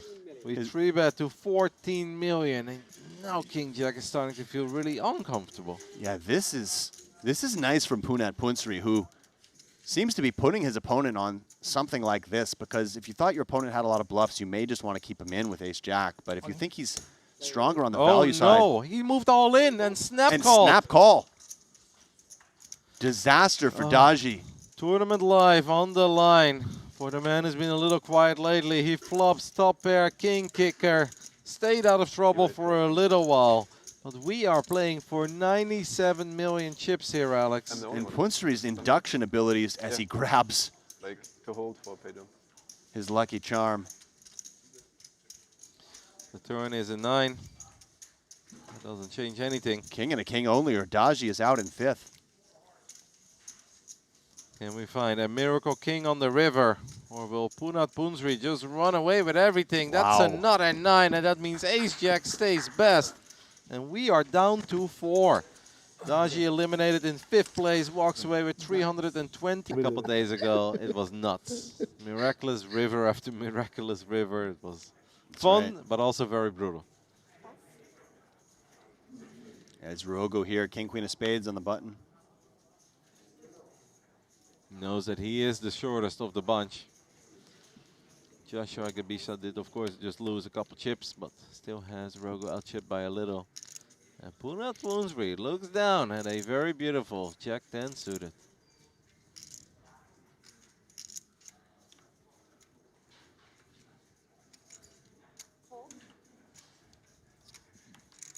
We make the call with Jack 10 of diamonds. Taiki looks down at pocket 6s. Playable hand. And instead of completing the action, he comes in with a raise here. 6-5. Caught me off guard. Yeah, I wasn't expecting this either, I must confess. Kind of a small squeeze here. Now that's a watch, by the way. Although the button only opening off 25 bigs, and for Wen Ruogu, he may be considering just moving in here. Yeah, I feel like this is an all-in or fold scenario when you're the shortest of the 4, right? Potentially he can flat as well. It's a little bit awkward. Tosses in a time bank extension chip. Of course, doesn't want to continue chipping down. He's wearing his lucky Philadelphia 76 shirt. And 6 is not the hand I would have expected to see from Shinge. Nope. Would have expected a more polarized range. Did announce all in for 27 million. And that put the 6s in the blender. 21 million extra with 6s. That seems like an almost impossible call to make. It is for a big chunk of his stack. But again, if you do 3-bet squeeze with 6s, perhaps it is with the intention of calling off. It looks real strong, though, what Rogo is doing here. It does. This is not very clear. Again, I would have chosen stronger pairs to make this 3-bet squeeze for value and maybe more clear hands. Wow, but it we looks like called he is already. calling. We already called. Daiki, no time to waste. As another player is at risk at this final table. We need 6s to hold. Joshua goes over to his amigos saying we need 6s to hold for another big pay jump. And Joshua's been fairly quiet, just watching people bust like crazy at this table. I don't know how he does it. Stays away from the camera, even when he's on the future table. Here we go, a massive flip. Ruogo at risk here. That is a great flop for the 6s. Clean for the 6s, indeed. One spade there for when Rogu needs to find some paint, or at least a spade. He's no good. It's a king or a queen, or we are down to 3. Can Rogu find some paint on the river, or will the 6s of Deke pull off a massive hole? The 6s are best. Pay jump for Joshua, pay jump for the other 2. And Kevin, just like that, we're down to 3 players. Love you, man. That was cool. That was, I loved the speed with which he called that 5K, just chucking that green chip in the middle. I mean, he's just throwing it back at these 2 players. He's playing so fast, they have no time to think. It's putting the pressure back on them. Absolutely right. Although, we'll say Joshua does have a lot of time banks himself, but you can feel the pressure. So much tension. Daiki. Queen 4 offsuit into the muck. Pass.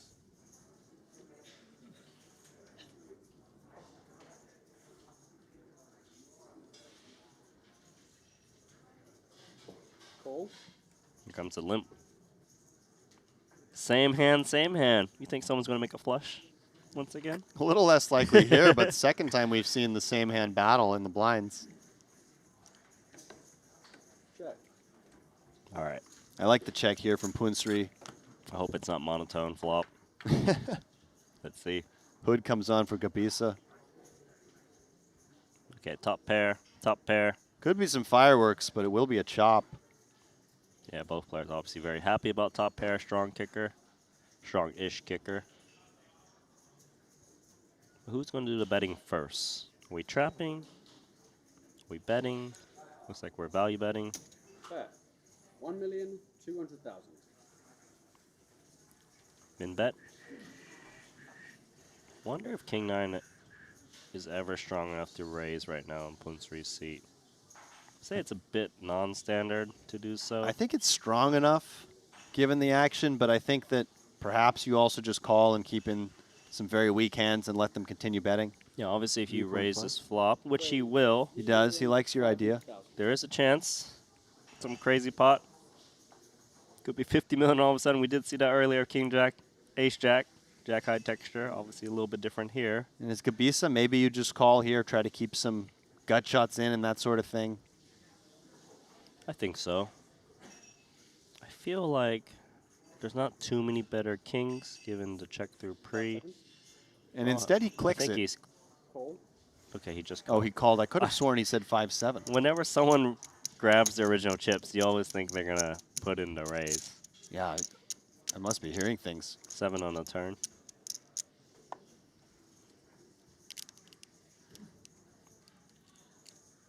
Would guess Gabisa just checks his whole range here after calling the flop raise. And Punsri probably still thinks he's best the vast majority of the time, and maybe just sizes something on the turn to try to get stacks in by the river. If you are going to value raise flop, that seems logical. Let's see how confident he is about the King 9. Plenty of worse hands out there. Especially if his opponent was playing more passively Broadway type hands or Ace Jack Ace Queen. In comes the bet. 1 green, 2 yellows. 6 mil. What do we do now with King 9 in Joshua's shoes? I think I might just continue to call. Of course, there are some draws out there.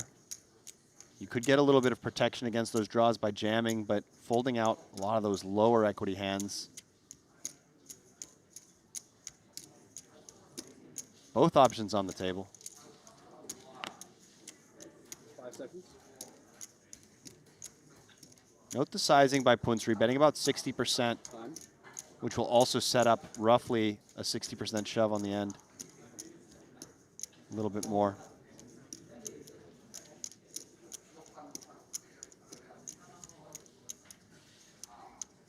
Big decision here for Joshua.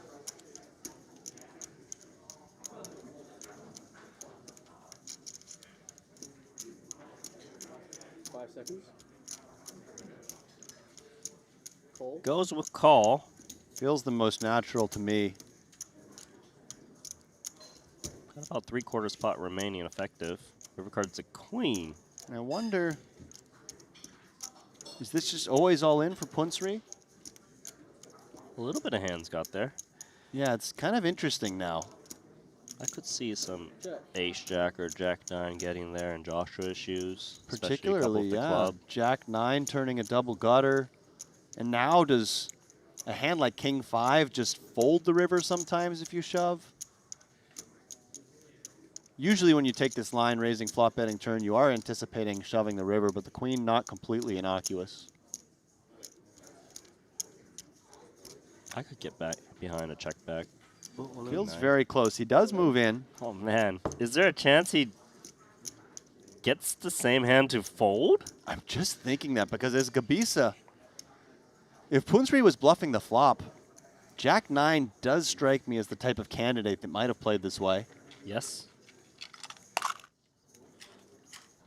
Remember, Punsri can have random 2-pair, like 10-3 offsuit, for example. Yeah, very true. He probably doesn't have ace-jack. We'd expect him to isolate that pre. We can discount kings and 10s for that reason as well, of course. King 10, King 3, 10-3. But those 2 pairs do lurk. A little bit of Jack-9, like you mentioned. It's a 75% pot jam. And again, we always talk about this. What are the natural bluffs for Punsri here? Perhaps some turn clubs, but which ones are raising the flop? You need to have imagination. Yeah, if you think that Punsri needs gut shot minimum to raise the flop, then all those gut shots have either made a straight or hit the queen. So you'd have to put them on some type of backdoor draw that turned clubs, perhaps. It seems that Gebisa is giving this some serious consideration, Randy. I don't know whether he's going to call or fold. And what are your thoughts on Punsri's shove? It's thin. Semi-thin. It's almost like a maybe he'll sometimes call worse, maybe he'll sometimes fold better kind of thing, right? It's could see it. Could definitely see it. Multiple time banks deposited. Joshua. Gebisa's hating this. And the way he's holding his cards makes me worry for him. That's a man who looks like he's going to toss in the cards into the muck. He can't find too many natural bluff combos, and I don't blame him.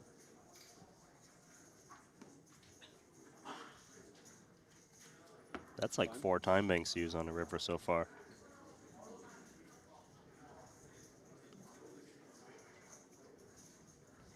Can he break it down?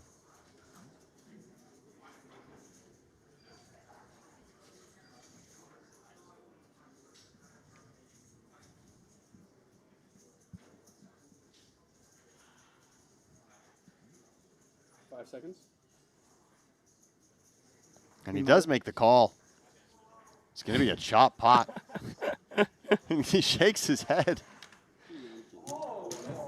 Really interesting hand there. Actually, both times that the 2 players have had the same hand, it's been interesting. Yeah, 6-9, 6-9. One went down, and King 9 almost down to other King 9. So, you know, not all the time. We'll see a decent-sized pot here, Randy. Punsri in the big blind, King 5 off. 15 million. What? King 5 offsuit? 15 million, or 14, excuse me, with the King 5 offsuit. And I can understand wanting to use a big size with your 3-bets when you do 3-bet, but this is not the candidate I would choose this deep against a player who is going to flat you. He didn't even think about it, really. I mean, you think you would just want a little bit more playability. Punsri is really going for it. Like you said, he wants the win, Randy. No time bank used. Called 14 million. That's Daiki Shinge against Punat's King 5 offsuit. And a very quick call from Shinge. Joshua on the sidelines watching this hand develop. 30 million chip pot. Queen 7 deuce. King 5's got nothing. I'd be so scared just firing with total air into a man who is capable of floating as wide as Shinge is. Perhaps if you bet once, you have to be willing to fire multiple barrels, but your hand is just so rough here. One of the problems with 3-betting King 5 offsuit is it's just not a very good hand.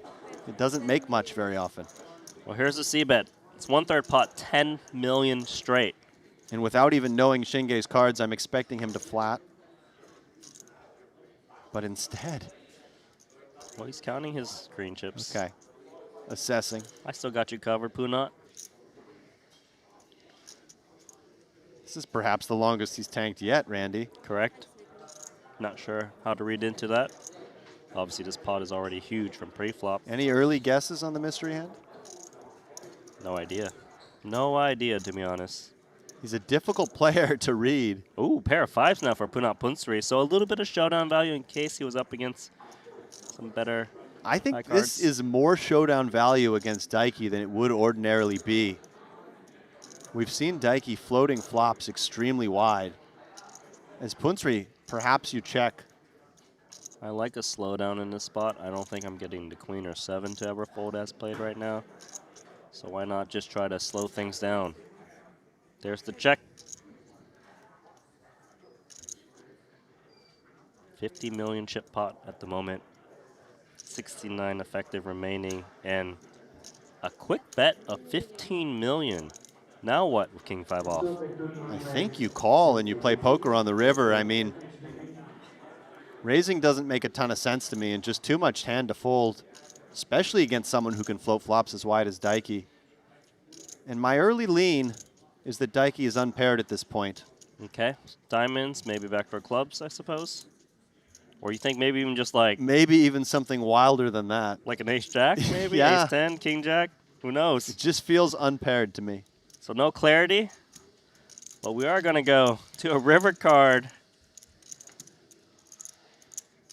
Card is a deuce of clubs, so backdoor flush gets there. The bottom card pairs, 80 million chips in the middle. There's 54 back. And if Punsri, of course, you check here. Just pray for the check back. Or if you're enough of a sicko, you pray for the shove and you think you're good. I don't think anyone wants to see a shove at this moment. Three-handed. There's a shorter stack out there. And an instant all-in. All-in Daiki. from Daiki Shinge. Oh, my God. Jam. Punsri needs to try to work it out. How do my cards help me inform my decision here? I don't have a diamond in my hand. I block King-Queen, which is one of the hands that would have raised and flatted the 3-bet. But I think Daiki's sick enough to jam a worse queen than king-queen. And perhaps flat the raise pre as well with something like, I mean, Daiki could call the 3-bet with queen 10 off. This is the second time that Punsri has made this large 3-bet against him, and he might just be ready to see a flop. He's put in a time bank. He's only got one back. Time extension. What's he going to do here, Randy? What's your instincts? I think he's going to call. My instinct is that Shinge has been unpredictable enough that Punat Punsri is going to call, but let's see what happens. But do you think Daiki's got it? I Or don't. you think he's got a bluff? You think he's got a bluff? I do. All right. He's going to use all his time banks, I'm sure. Given the size of the pot, the biggest pot of the tournament. But he doesn't have many time banks. That's the last one. 30 more seconds. You can see the look of concern on the face of Punat Punsri. Is it the queen? Is it a busted diamond hand? Is it the backdoor clubs? Calls. Calls. And indeed it is. 8-6. Oh a stone cold float from Daiki Shinge. Wow. And Punat Punsri, pot of the tournament so far. Wow. And there you have it. The Daiki is just capable of floating the flop so wide. Nice ball. 8-6.